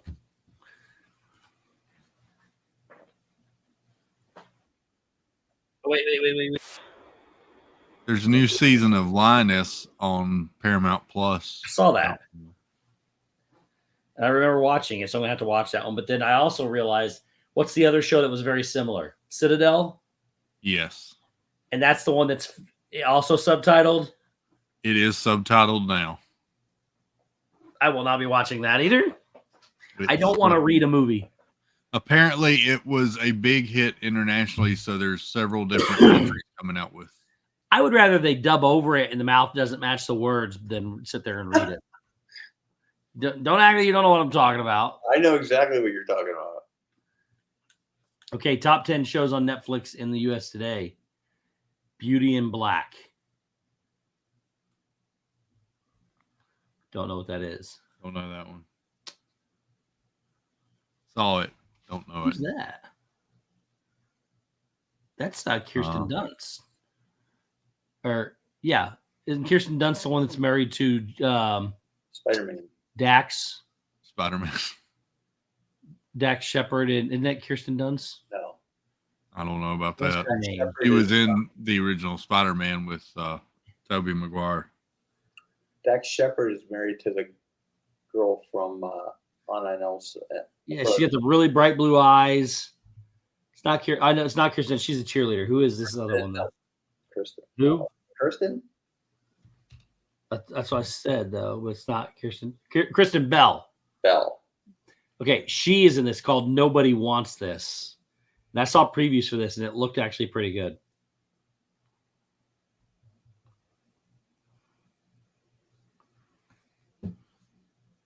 Nobody Wants This. I do remember hearing of that one. It's 10 episodes.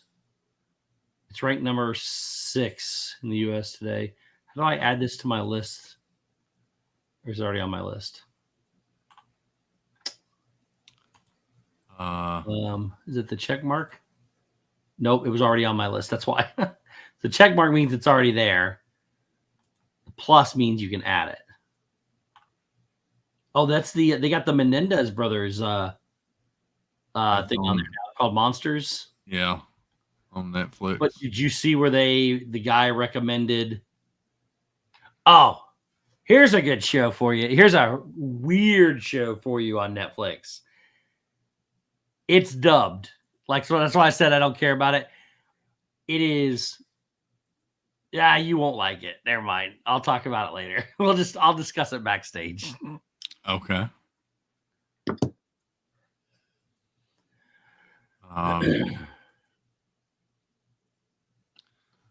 The season finale is now streaming for only Murders in the Building.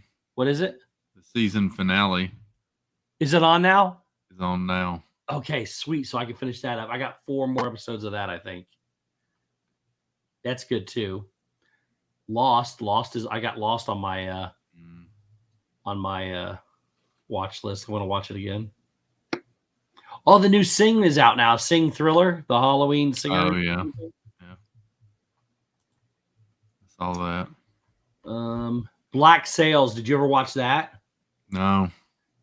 Really, really, really good. It's about pirates and everything. Billy Bones is in it.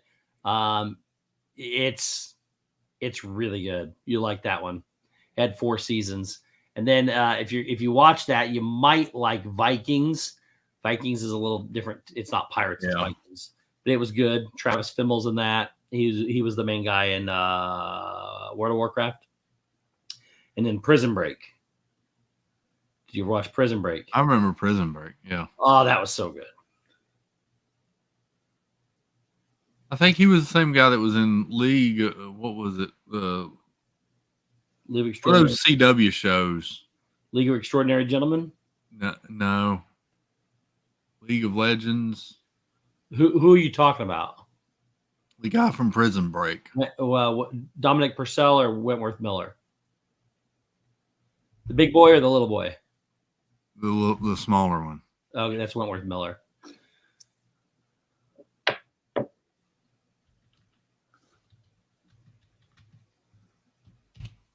No, not League of Legends. What was that? Legends of Tomorrow. Thank you. That was it. Legends of Tomorrow. Yeah. I saw that. It was one of those CW. It came out shortly after Arrow and Flash. I loved Arrow and I loved the Flash on the CW. I liked both of them. Kung Fu Panda 4 is available now. Both of them were in it. Yes, that's right. Both of Dominic and Whitworth Miller were both in that movie. Wow. That show. Hmm. It was the first time they reunited because one of them played Captain Cold and the other one was. But that wasn't in Legends. That was in the Flash and Arrow series. But they had their own series, Legends of Tomorrow. Oh, I didn't know that. So I saw them both in. I think it was Arrow. They had Arrow a crossover event. Yeah, they were there together. So I saw both of them in that show. So they just played the same characters in Legends. They were Heatwave and Captain Cold. Gotcha. Brandon Routh was back in that too. He played Ray Palmer, the Adam. Kung Fu Panda is available too. Kung Fu Panda 4 is available on Netflix now. Heard that was horrible. I haven't seen it yet. Pixels, I went and watched. That's newly added. I went and watched that in the theater. That was different. That's another Adam Sandler thing. The Garfield movie, the new Garfield movie, is also on Netflix. What is that called? Family Pack? A goofy, quirky fantasy movie. Good night, Debbie Thuner. I gotta look this real quick. I think I watched the first Kung Fu Panda movie and I just didn't care enough to watch any of the others.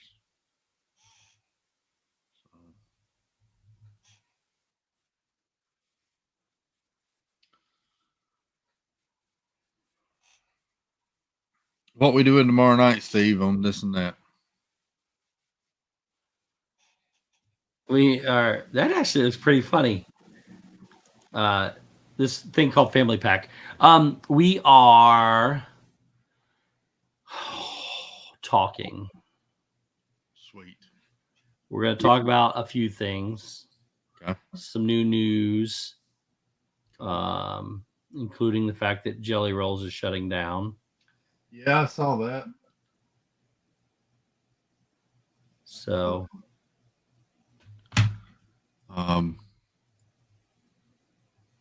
yeah. Adam Sandler either nails it or bombs. And honestly, Wendy, I think he bombs most of the time. Yep. Cool. Well, tomorrow, I think Tina is going live tomorrow morning again. Why is that funny? She's doing a bathroom demo. She was. She's got part 2 scheduled for tomorrow morning, so there'll be that. One more question for you, Chris. Alan Tudyk's in this. That's why I want to know it. Lift. Have you ever seen that? No, It's a movie on Netflix. haven't seen that one. Looks like Kevin Hart and Alan Tudyk, which Alan's an awesome actor. Yeah. Oh, that's not. Wait a minute. Wait. That's not Kevin Hart. I don't think. Who is? I gotta open it up. Oh, it is Kevin Hart. Why would they close Jelly Rolls over the nightclub next door? That's a good question. Is that not Alan Tudyk? So you got Tina in the morning,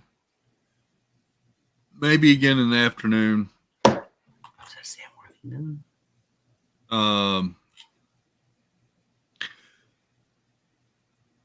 Amy may be going tomorrow at 6 o'clock. I'm not sure she went tonight too. So Amy, AJC Magic usually goes. You got Zippity Doo Dug. You got Joy S at 8 o'clock and the Super Friends, and you got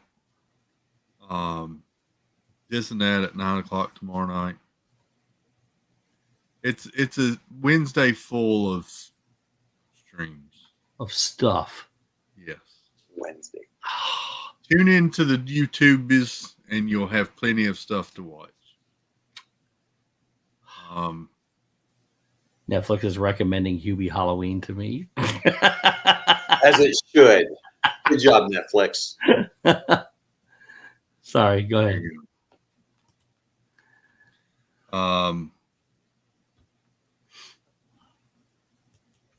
Yeah. And I lost my train of thought. Anyway, Steve, that movie on Netflix, Family Pack, is a French movie, and it's all dubbed. No, I was just looking at it. It's not. Oh, dubbed maybe. Like talking over the mouths. I don't care about that as long as I don't have to read.